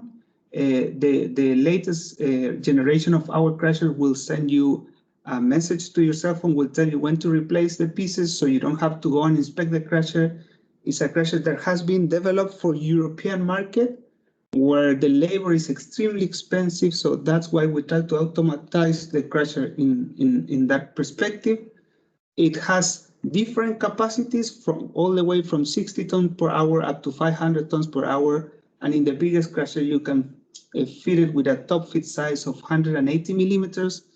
It's safer than normal crushers. It's a very quick maintenance and it's cost effective. I will explain you why in the coming slides. As I said previously, the crushing ratio can be adjusted. So this is just a quick example of the same rock at different speeds. As you will see, the pink, the pink trend is much finer in the PSD that you see in the screen. So basically what you can do, if you need to produce more sand, you run your crusher faster. Constant output quality, as I said previously, the shape will not change with the wear, and also the finers will not change with the wear, as the crusher will be able to adapt the speed. We have a laser PSD that will be analyzing if you want to take the discharge of the crusher and will adjust the speed as the pieces start to wear. So you don't have to do anything if you take that option. We have 3 models, the small one being the 2100, the biggest one being the 2700 with different maximum top fit size and different capacities, tons per hour. Safe and easy maintenance makes reference that the impellers they're held by a pin. They are not bolted, so the shutdown will take literally between 25 to 30 minutes to change impellers. The anvils are sitting by gravity, so they're also not bolted. The anvils replacement will take around 1 hour. Every 5 times you change impellers, you have to replace anvils. Of course, the lifetime will depend on the type of rock, and we will study that, and we will give you your exact run per ton guaranteed in case you take the crusher from us. The cost effective is going to be basically cheaper than a cone crusher from European production as well. The crusher is completely produced in Europe. It's going to have a lower energy consumption. Remember that now you can replace a cone crusher and I would say rock and rock VSI with this crusher. So you can replace 2 crushers by 1, simplifying your circuit. And we're going to reduce the wear parts with the special inserts. These inserts are produced in our foundry in Spain, and we are going to explain after a couple of the slides what we mean with MMC inserts. We also apply these inserts into the blow bars. Just to finalize, we have several options. We have the semi-mobile, the full mobile option. As I said, more than 800 units sold in Europe so far. We launched the crusher recently here in South Africa and in Africa, and we only have 9 crushers running from the year that we started this business here in Africa. And I would also like to let you know that we have a demo crusher here in South Africa available for free trials without any commitment to buy. So if you are interested, we can discuss further. You can try the crusher for a month, test it, and then if you are happy, we can move on. Otherwise, we are still friends after the trial. My colleague is going to talk quickly about the solutions for blow bars. Okay, thanks, Diego. Yeah, just quickly, my name is Zenk Bogaerts, and I'm also account manager at Magneto, and my responsibility is to look after the blow bar business in Africa and obviously in South Africa. So just some general comments on it, what we've seen with customers where we have supplied our blow bars. Problems they had before us, that was equipment downtime, high wear on the items and high operating cost, and also wear part failures. So we basically tried to address these problems, because what we've seen is that the implications of these problems is that your equipment availability is low, and that's a problem if you are pushed for production. You've got high operating costs, meaning you have to replace parts all the time. That's high stock you have to carry as well. And then you also have unplanned stoppages, which is really something you do not want at your plant. So we have a couple of solutions. That's basically for the high chrome blow bars, we supply a X-Win plus a martensitic steel, and then also X-Win and white iron. And then where they use manganese blow bars, we call it Recyclix. That's the same type of insert I put in there for X-Win. And then if we have a more premium product that we call Neox. Now, just to give you some background on it, basically it's a metal matrix composite technology. So that's insert we put into the casting, or when it's being produced, it's the metal is poured over these particles, and it binds with the metal. And with this, you basically get the tensile properties of the steel, but the wear resistance of the ceramics, which increases the wear resistance. So Neox, like I said, is basically just our premium product. And at this stage, I think we supply the biggest high chrome blow bar in South Africa and also the biggest manganese blow bar in South Africa. What the benefits is of using a solution like this is that we are able to reduce the wear costs. So obviously it might be a more expensive product, but it's a cost-effective solution if you look at the lifetime over it. And it reduces your maintenance, so there's less, you have to rotate it less frequently. You increase your productivity because your blow bar keeps its shape for a longer period. And then also it improves safety because there's less handling of heavy parts. I mean, by opening up the machine, removing a part, rotating it, putting it back, there's less intervals of that happening.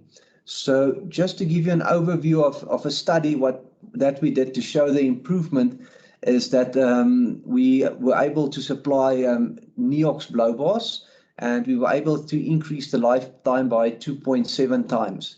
And with another blow bar, the big high chrome blow bar we're busy with, we are targeting 4 times an increase of the current product, which you can think if you had to replace a product every week or rotate it every week, now you can do it every 4 weeks or every 2 weeks, which makes a big difference on your operation. And we can almost supply any size of blow bars, and it's really something that is, I think we supply 80% of the market in Europe with these blow bars. So it's a new product for South Africa, but in Europe, it's a very well tried and tested product with good results from us. But that's it from our side. If there's any questions, we gladly would like to answer them. If you want to contact us afterwards, that's also in order with us. Any questions, sorry, from anyone? Yes, Henk, you got to remember that they aren't called blow bars here; they're called blood bars. Blood bars.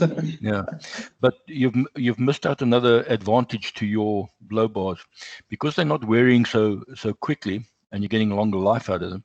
Therefore, you're able to maintain the balance of the HSI a lot longer as well. That's a very good if comment. If you have to change it all the time, you have balancing problems. Yes, so that's another good point. Yeah. Trevor, just a quick one before you continue. 2 things. We can adapt this insert. So what we have seen in this trial here in the same Gauteng plan is that we adapt the wear profile of the blow bar with the insert. Then the fineness of the material in the HSI was kept longer or more stable through the lifetime of the bar. So that's also another point important. And you must also maintain your feed. It mustn't be fed to one side or the other side. Okay, just you said you were able to your VSIs. You can control the speed of the variable speed drives. Yes. So you supply the variable speed drive. Yes. So it's a Siemens VSD. It's a Siemens VSD. Of course, it's an optional. It has an extra cost, and if not, you can change the speed with the pulleys. Now, the advantage of the VSD is that you can change it even from yourself on the speed of rotation. Yes. Okay. So, what size motor or motors are you using for let's say 120 ton an hour? 120 ton an hour, we will be sitting with one motor of 160 kilowatts, more or less. It's going to depend on the crushability of the material, but and of course the top fit size that you want to use it, but it's an estimation. So it's going to be 1.2 kilowatt hour per ton, basically, Trevor. Okay. And what type of rock did you use when you did the tests? Remember you showed us those different graphs. What type of rock was it? Limestone or? Okay, so basically, talking now, the VSI is running in many type of aggregates in Europe. For the rock that we use, it was the tile. It was for clinker bricks. How do you call? It was clay. Yeah. So we did that type. But look, what is important here is that we are open to do trials. Is not commitment from the client side to buy after the trial. Everything is clear. We have this VSI, for instance, doing a trial now in Rustenburg. I spoke with the customer before this presentation, and he's happy to receive visits. So if someone of the presentation want to go and see the VSI running, it's going to be running for 1.5 months there for a trial. So also welcome to go there. What mine is it? It's a platinum mine where they're doing the trial now. It's called Royal Bafokeng. I know it well. It's very abrasive, It's very abrasive material. I know the rock well. Thank you very much. Thank you. Right. Thank you for your time. Thank you, Trevor. Trevor. Thank you. Thank you very much. Thank you for the opportunity. Guys, any other questions for Diogo? Thank you. Thank you very much.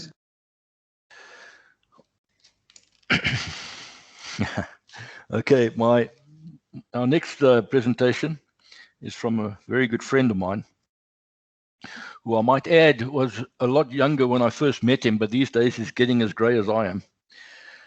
Theo Govender from AfriSam, and he's going to be talking on young professionals and ECSA registration, EXA registration. Thank you, Theolin. Theolin, are you there? Nah. No, I don't think he's there. No, he's not there. All right, so let's go straight on to the next presentation, the Royalty Act feedback with Jeremy Hunter-Smith at Blue Rock Quarries. Jeremy, you there? I am, yes. Can you see me? Oh, excellent. Well done. Thank you. Fantastic. Hey, mate. How's it going? Very good, thank you.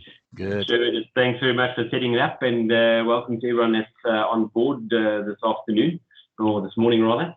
And yeah, just some great presentations. Thanks very much to all the participants and presenters. I don't have a presentation prepared. I'm mainly just going to talk through a bit of feedback from the Royalties Act and where we are and where we've come from, just very briefly. No doubt everyone's been quite informed. Nico's never shy of sending out a lot of information, which is great. It keeps us up to date with what's happening.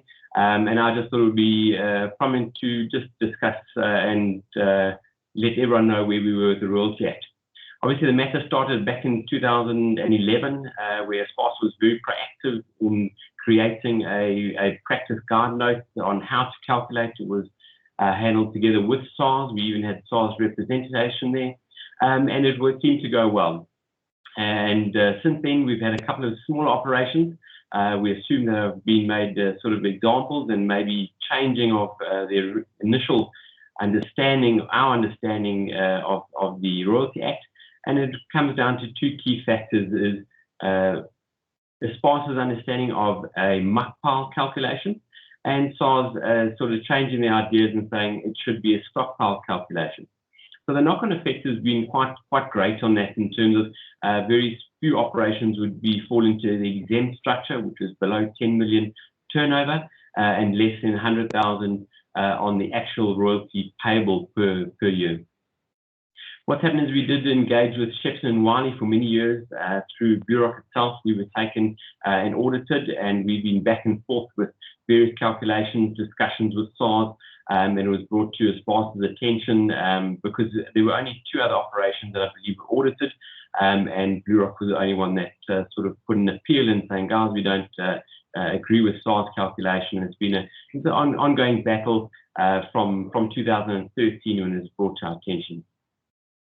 We've engaged with Shepson & Wiley, as I said, and that's sort of come to line more and more further down the line. So we've engaged with a couple of corporates who gratefully have come on board earlier this year. We've created a royalty committee, which is great. As an independent, we have not huge backing or understanding or limited interpretation. So we've created a Royalty Act committee, and we've met together with the group, as well as we've decided to get on board is Andries Marburg, who was part and parcel of the drafting committee of the original document that ASPASA put together to SARS. And Andries has also been very prominent in the UMK case that went to the Supreme Court that myself and Nico attended, just to get a better understanding of what is required in SARS angle in the matter. So at this stage, we're putting together a couple of costings. Unfortunately, it's going to cost the association some money, but the committee has decided it's far better than each and every individual operation trying to take SARS to task on it, and we join forces and go forward from there. In the next month or so, we'll be having a follow-up meeting with the committee, which then Nico will put some data together and information of where we stand. The main focus is from Andries' side, and our first meeting was there's two sort of steps and legs to the matter. The first one is trying to get a clearer definition and understanding for operations and SARS of what is clearly required from us. It's a bit vague for operation. I think SARS originally thought it was just a small section of the market and they weren't too focused. But I think as I've seen as ASPASA members, we formed quite a big chunk of the market, and they maybe thought it was more funds to take as the country is in desperate need of funds at the moment. So the main focus is possibly going to Treasury to get a clearer declaration of the understanding and a bit more fine-tuning. And the next focus is that the ability of SARS to retrospect, so go back more than the 5 years, if they sort of win the case against Blue Rock Quarries, that they could now start approaching each and every ASPASA member or every other operation and make them work back and have penalties and interest on further back than the prescribed 5 years. So just going forward, just to let everyone know, we focused on it, getting some more details through Andries Marburg and focusing on what is the right direction to obviously be most cost effective, but also have a clear cut understanding for every operation going forward of how the royalty should be calculated, what can and can't be deducted, and at what point. Is it at muck pile or is it at stockpile level? And that's where we're going to at this stage. So in due course, we'll just keep all members updated, but I'm really chuffed that we have the corporates involved in the committee, and they have a much bigger pool to draw from and understanding to put together in committee and then take a really good matter to Treasury and SARS in the very near future. So that's just a really rough update where we are on that side. I'm not too sure if there'll be any questions by the panel, but thanks very much for the platform just to update everyone. Thank you, Jeremy. Any questions for Jeremy? Jeremy, just from my side, you're taking on a big fight and you've never given up. So don't give up on it now, eh? Definitely not. I've been in this too long. It's almost like a second lifestyle at the moment to start. Excellent, mate. I couldn't have a better guy. We couldn't have a better guy on our side, really. Thank you. I appreciate that a lot, too. Thanks very much. All right. All right. We now have Anthony Bowen from Lafarge, Environmental Audit Review and 2021 Way Forward. Thank you, Anthony. Hi, Trevor. Thank you very much for the opportunity. I'm just going to share my screen with you quickly.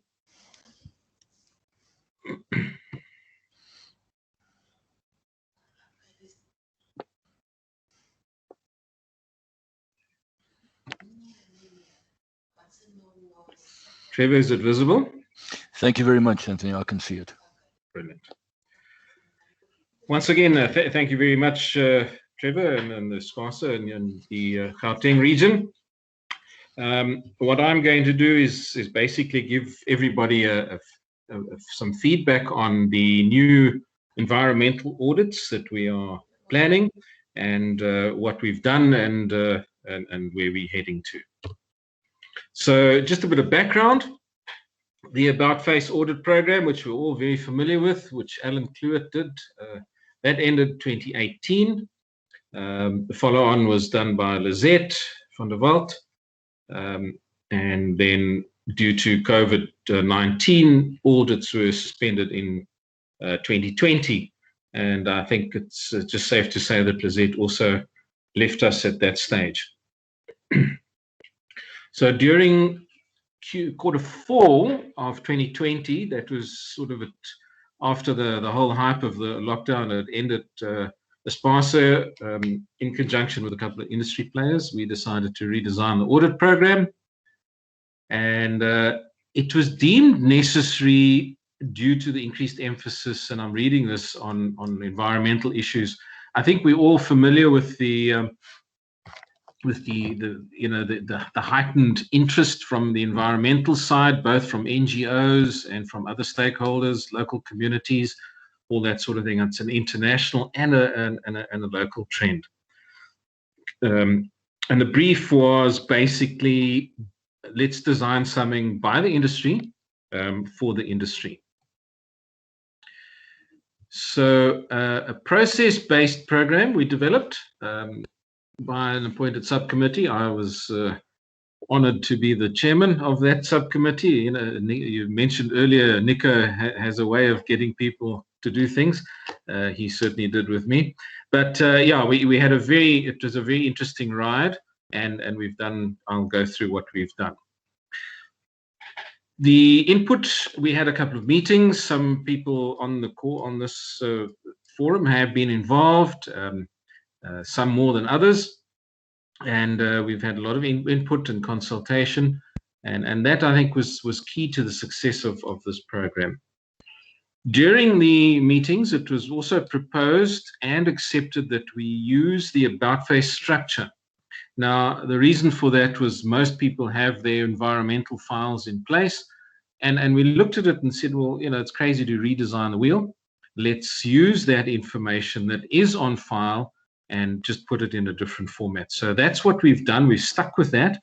Obviously, we've modified it and added and changed the approach, but the base information is still there. One of the goals that we want is to achieve compliance without it being a punitive type audit. It's more a consultative type audit. The term evaluation has been bandied about. So the jury's still out on whether we call it an audit or an evaluation. Just for the folk who haven't been part of this process, this is a generic flow of what operations are about. I think it's a pretty clear-cut thing. We all do exactly what you see there at some stage or another. And you'll notice the very first square on your top left is green. That would be the compliance side, the legal compliance side. And that is done as a remote audit. The auditor won't have to go onto site, but that is to see that you are legally compliant. And then obviously the ones in blue, that will make up the physical audit process.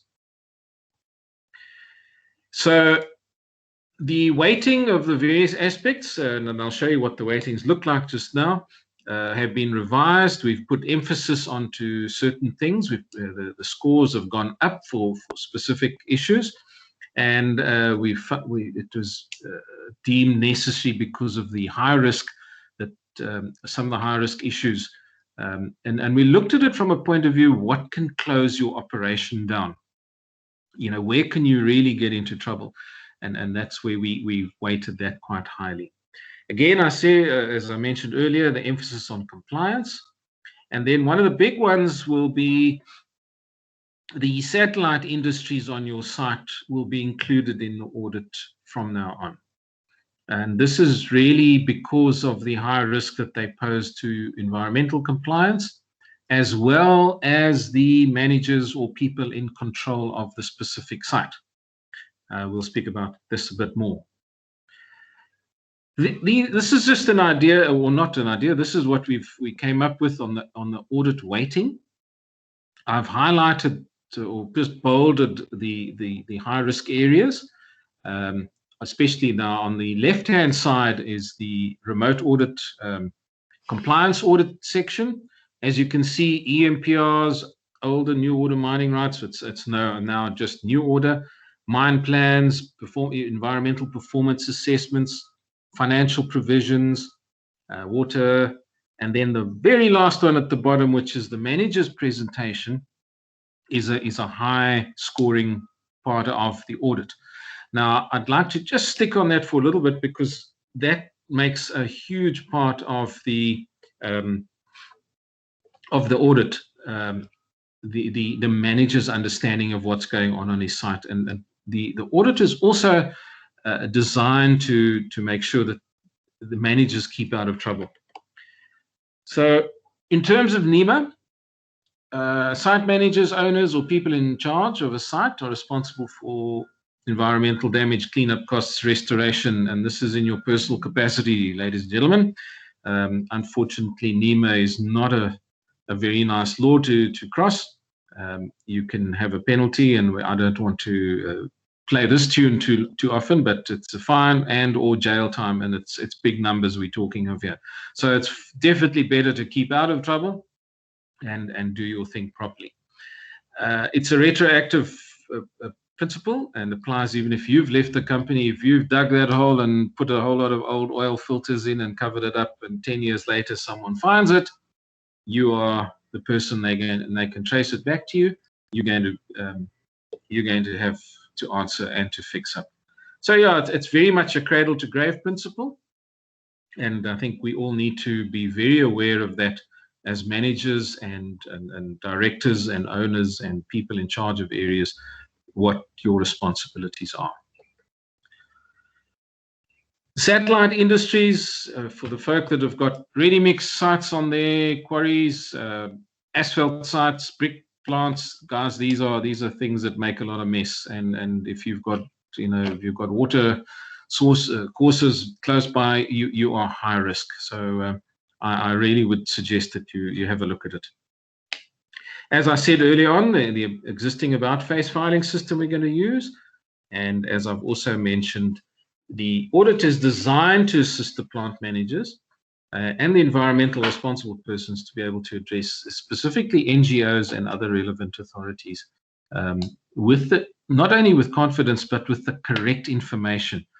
Because what we found is if you are able to address these people properly and with the right information, they generally back down. If not, they're going to ride you to the end.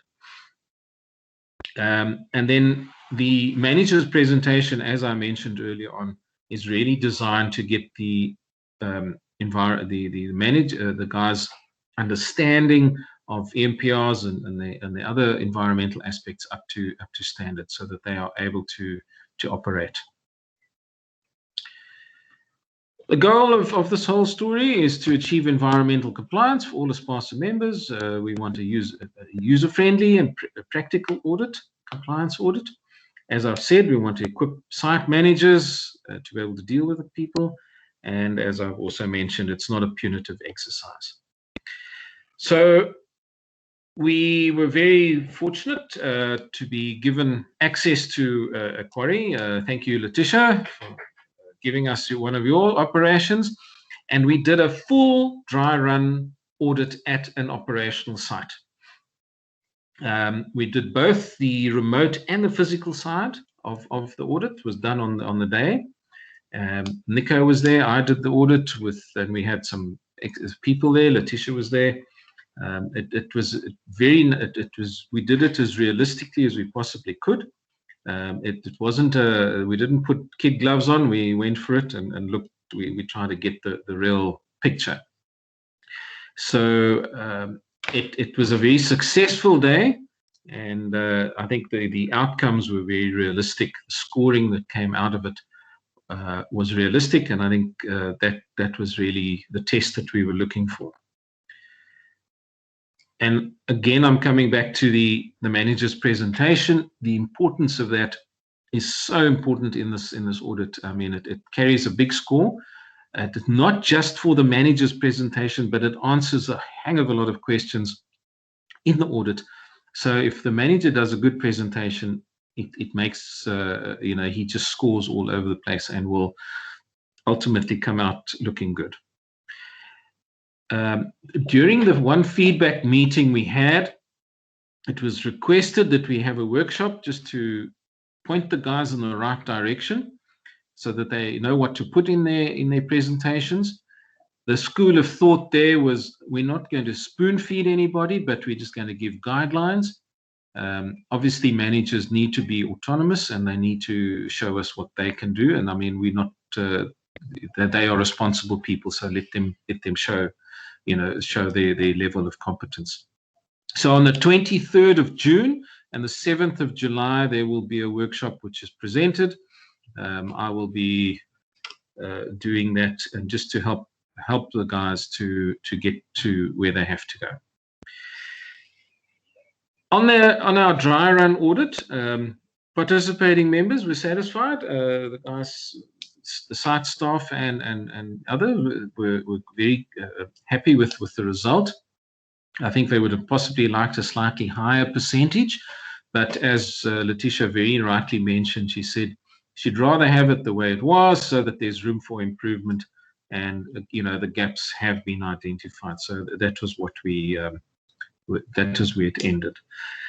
The purpose of the audit was also to add value to the operation, and I think we achieved that as well. So the way forward, audit process has been accepted, suitable by ASPASA members. The audits were initially scheduled to commence in the second half of 2021.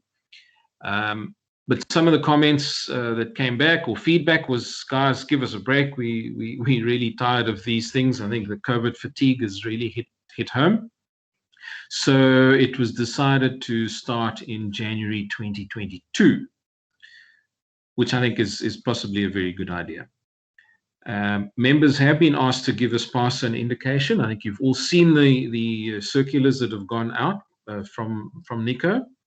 And then the burning question is, an auditor will be appointed once these numbers are known. It's purely for economic reasons. You can't appoint an auditor if he can't make a living. So please, I would like to just request the forum, if you are going to be participating, let Nico know how many of the audits you're going to have done.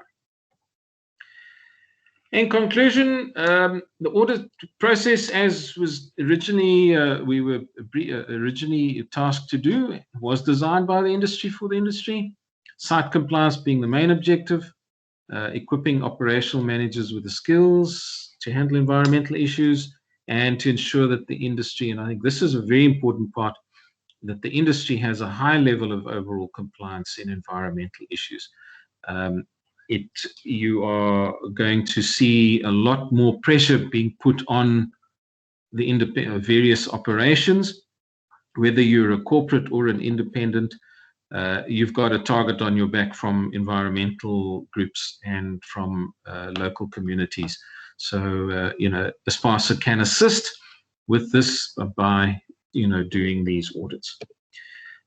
Folks, yeah, that's my piece for this one.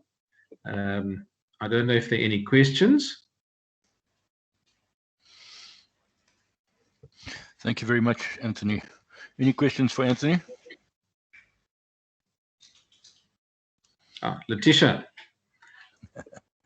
I just want clarity.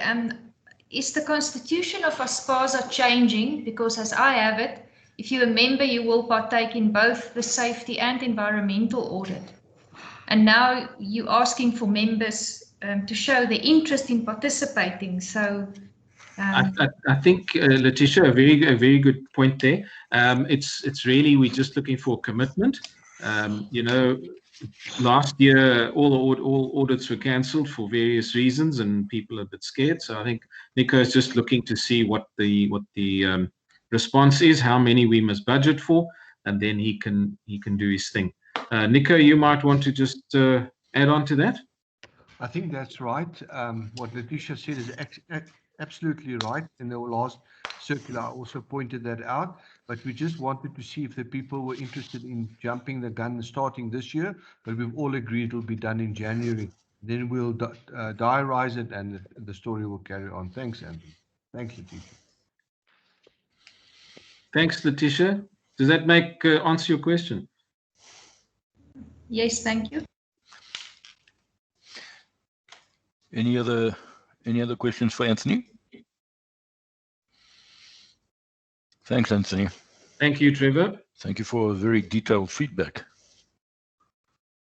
You're welcome. Yeah.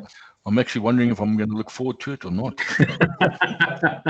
No, it was, the process was really it was done very pleasantly and I think very constructively. So I think it's something to look forward to. It really is. Well, if you're there, I'm going to try and blow your socks off. So. Trevor, I don't think Leonard will agree with Anthony's. He's still bleeding and sweating after the questions. Shame, I must actually just tell you guys what poor old Leonard had. We arrived there, and it had been arranged quite a long time before, and they really laid out the red carpet for us. And unbeknown to Leonard, he had a surprise visit from one of the directors. And as we arrived, the DMR arrived as well. So this poor guy, he really had a typical quarry manager's day. It was just chaos, but he handled it exceptionally well. So it was well done, Ted. These days, that's the only way to handle it. Yeah, absolutely. Yeah. Okay. All right. Thank you very much, Anthony. All right. So we now have Barry Pierce giving us feedback on his technical arena. Barry, are you there? Barry? I don't see him either. Eh? All right. Anthony, are you still available? You're up next again. you guys have the pleasure. I don't know. I'll talk to Barry quite sternly. Well, I don't mind as long as everyone else doesn't. Yeah, we're still paying attention, so don't worry. Okay, let me just open this one up quickly. Thanks, mate.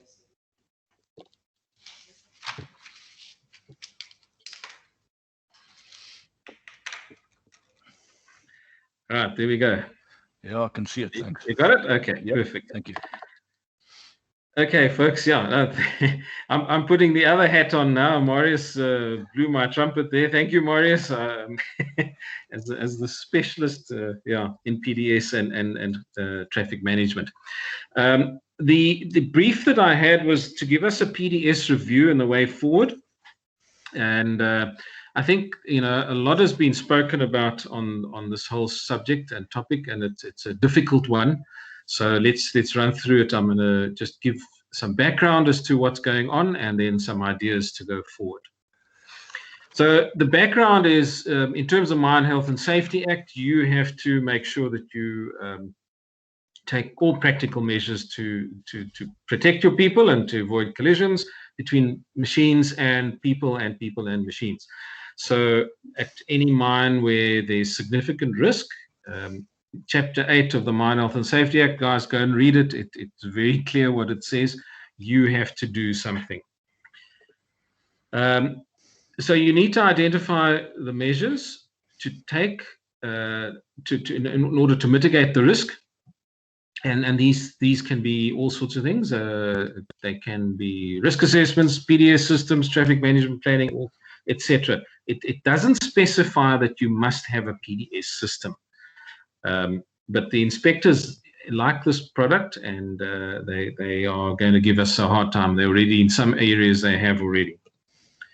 So just to put everyone on the same level here, your levels that you have, level 1 to 9, basically we should all be operating at this stage by about a level 6, possibly a level 7, with very, very basic things. So things like COPs, checklists. Marius made reference to checklists earlier on. Fitness to operate, authority to operate, operating procedures, that sort of thing. Reverse cameras, backup alarms. Those all come into this part of it. Once you start going to level 7, the jury's still out. There's a reverse camera classify into level 7 or not, but yeah, you can probably get away with that. To go to level 9, totally different story, which we'll talk about now.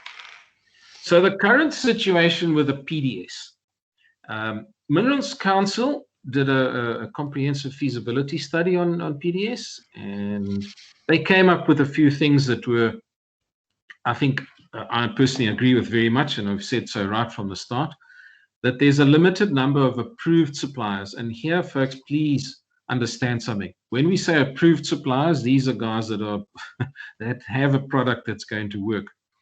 There are a lot of fly-by-nights, and there's some big names that are fly-by-nights, people that are borrowing equipment and all sorts of things. There's a lot going on. So just be careful when a PDS supplier does approach you. It's rather speak to Nico and them and get the right names. So that was the first thing. The second thing was the technical support is very limited in terms of staff. There just isn't enough. There just isn't enough available, and to train these guys is going to take a long time. OEMs haven't given suppliers access to their operating systems, so it's extremely difficult for them to get a level 9 system in. Now, level 9 system is where the PDS takes over from the operator and actually stops a machine without him having any say in it. So, you know, you even if you wanted to put level 9s in, you're going to have a problem. And especially on your older machines, and a lot of the quarries have got older generation machines, so you know, it remains a problem. What we have found is some of the OEMs of CDS, they'll give access, and the price tag that goes with it per machine is horrendous. Anything from 150,000 to R1 million is what figures that have been bandied about. So obviously these guys are not really willing to get to let, you know, third parties into their systems. So the Minerals Council study at the end determined that PDS wasn't ready for implementation, and I think it's a fair determination. Personally, they said there are other solutions. So what should you have in place? You must, by this stage, have your comprehensive risk assessments done. Guys, if you haven't done it, I would suggest do it very quickly, because this should have been done a couple of years ago already.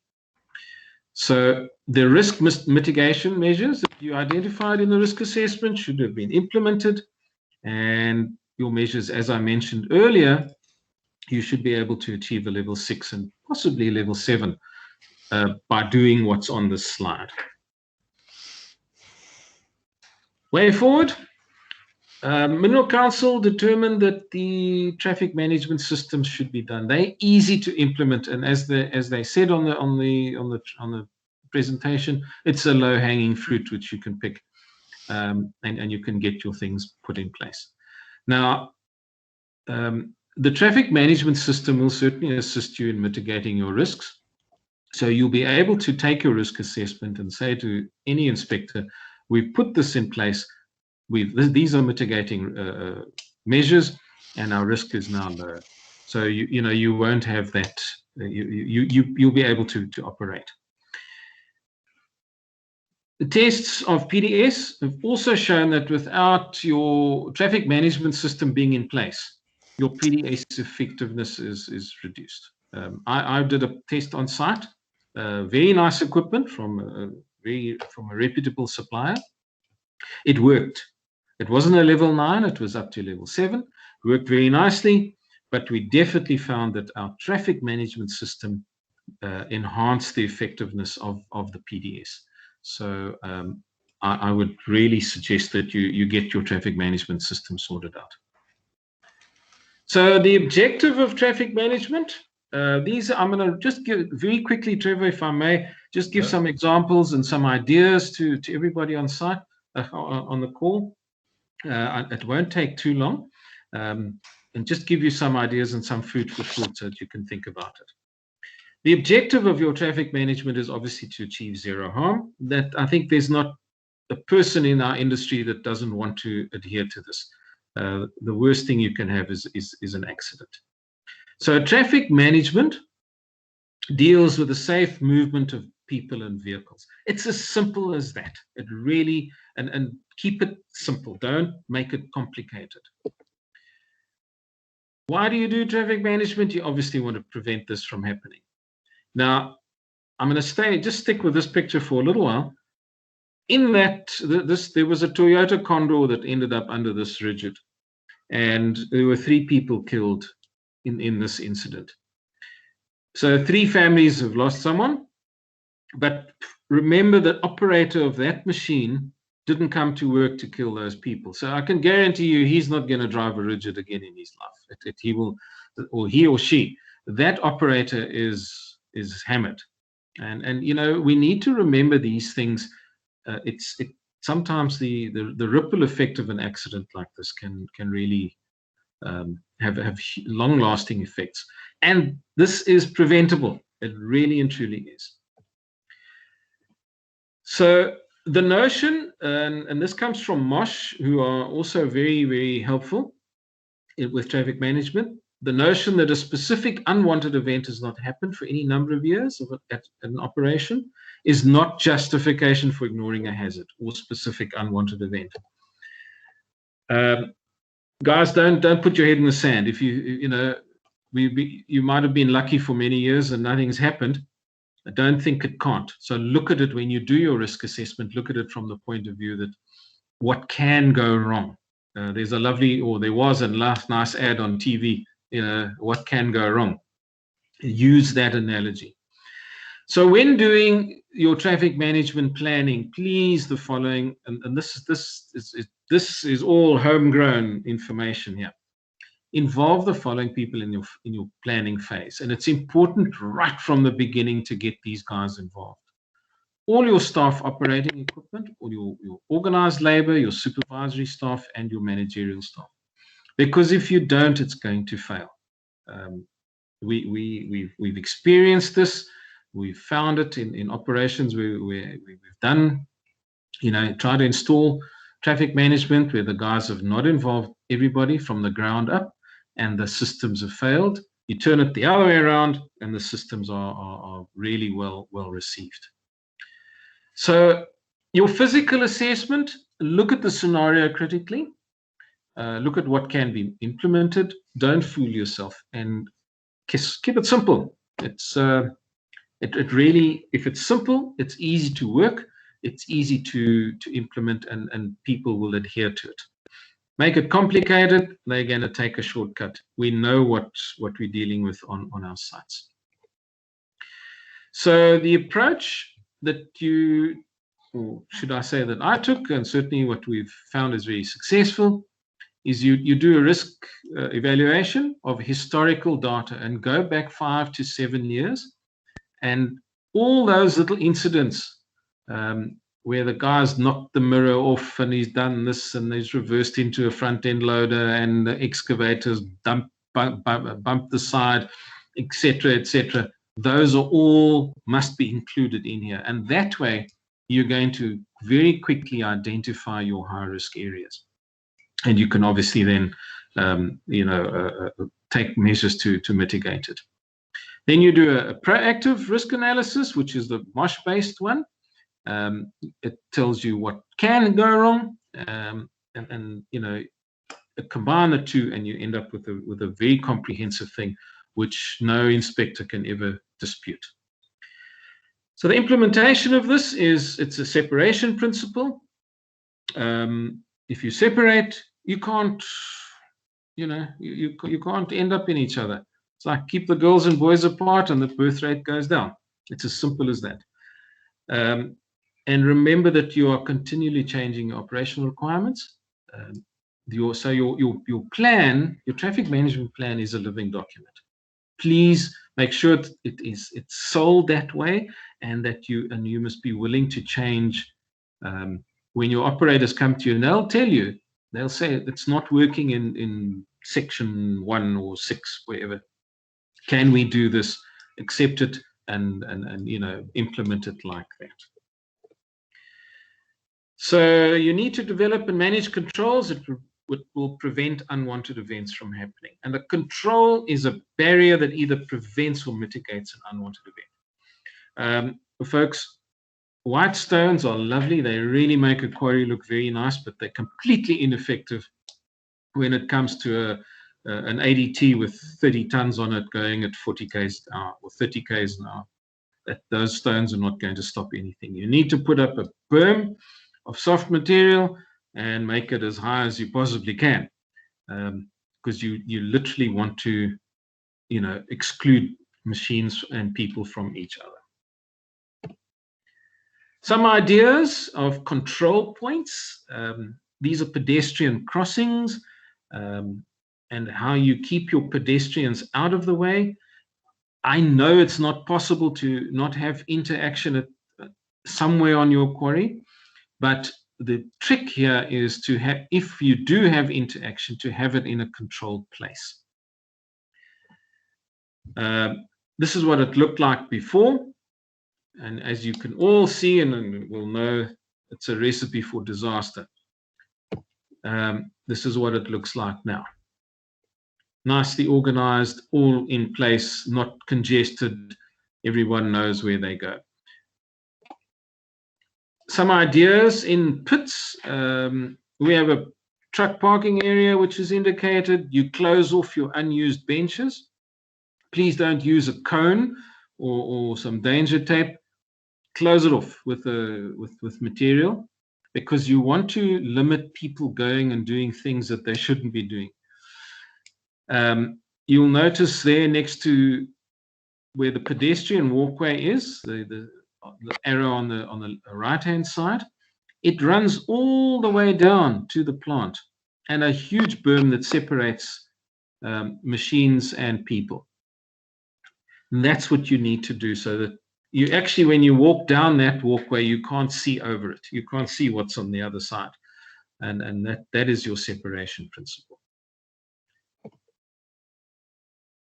Where you've got very narrow benches, which on this particular quarry we have, we had a problem with two-way traffic. So what we did is we put a staging area in. Very simple, as you can see, a little berm there, stop sign, one dumper waits. The excavator operator controls the operation there. So you only have one dumper at your excavator at any one time. And these guys will then wait. As soon as the one goes out, the next one goes in. It actually increases your tons per hour. Contrary to popular belief, everyone thought it would bring it down, but it certainly has made the movement and the productivity increase. Little bit of a picture here. It's an aerial view of a plant. This was before we put a traffic management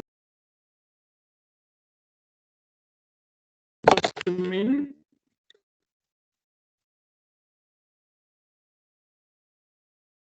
Points which were identified as high risk, and it's a tight site, so we didn't have space to work it. So what we did was we scratched our heads a number of times and actually thought, how can we do it? We stole a little bit of road space on either side. We installed the berms and we changed the direction, and there it is, free flow of trucks. And on this site, we restrict the number of trucks that are allowed at your stockpiles. It's also a bit of a contentious decision, but we found that the loading times of trucks was quicker for a couple of reasons. And one was that the loader can move around freely and get from stockpile to stockpile. And two is you don't have trucks jostling for position and acting like taxi drivers. It works very well, and our loading rate and our TAT, our turnaround times are much quicker. So, and a lot safer. So the challenges that we had, management commitment, change of behavior, it's always the difficult one, and resistance to change. Those two are always difficult. Implementation of systems and the satellite industries. Here it comes up again, satellite industries, as it does in the environmental side.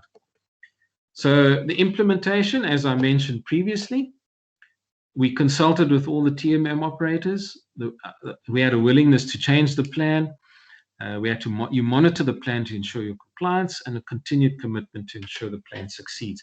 And that, I think, is very important. And it goes with what Marius was saying earlier on, your PTOs and VPCs and that sort of thing. You have to be committed to making it work. It works, but you've got to keep it alive. So the success, it was adopted by all staff. It was actually quite interesting to see how people were excited about it. We separated our pedestrians and we achieved the feel-safe climate.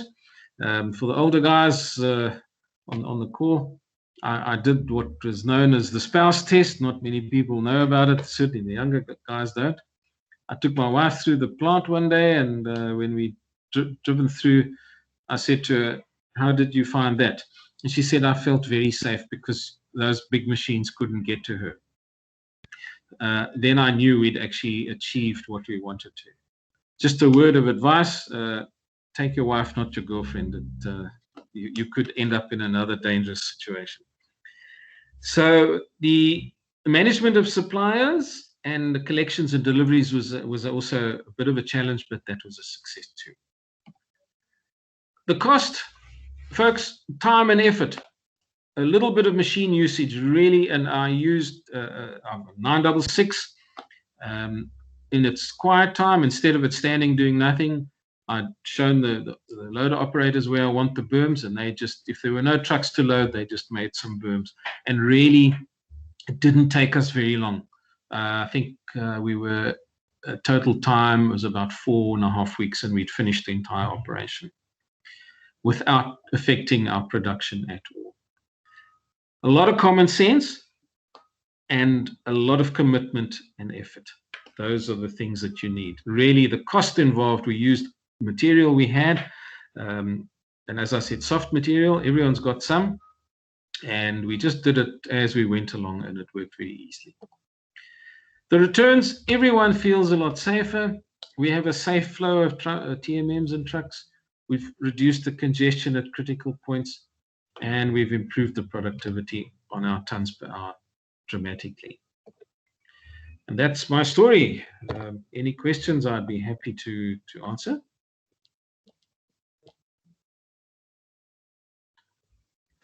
Sorry, any questions for Anthony?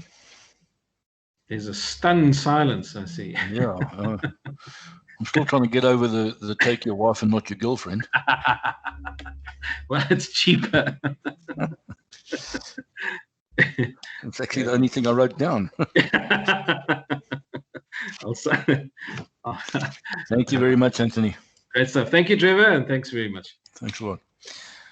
Well, we come to the end of quite a fast morning. It's a lot faster on virtual than it is in a room. So I thought I'd just recap quickly. We started off with update on blasting, explosion and blasting with Corey, and some of the new regulations that are coming out. And so he gave us a couple of warnings there.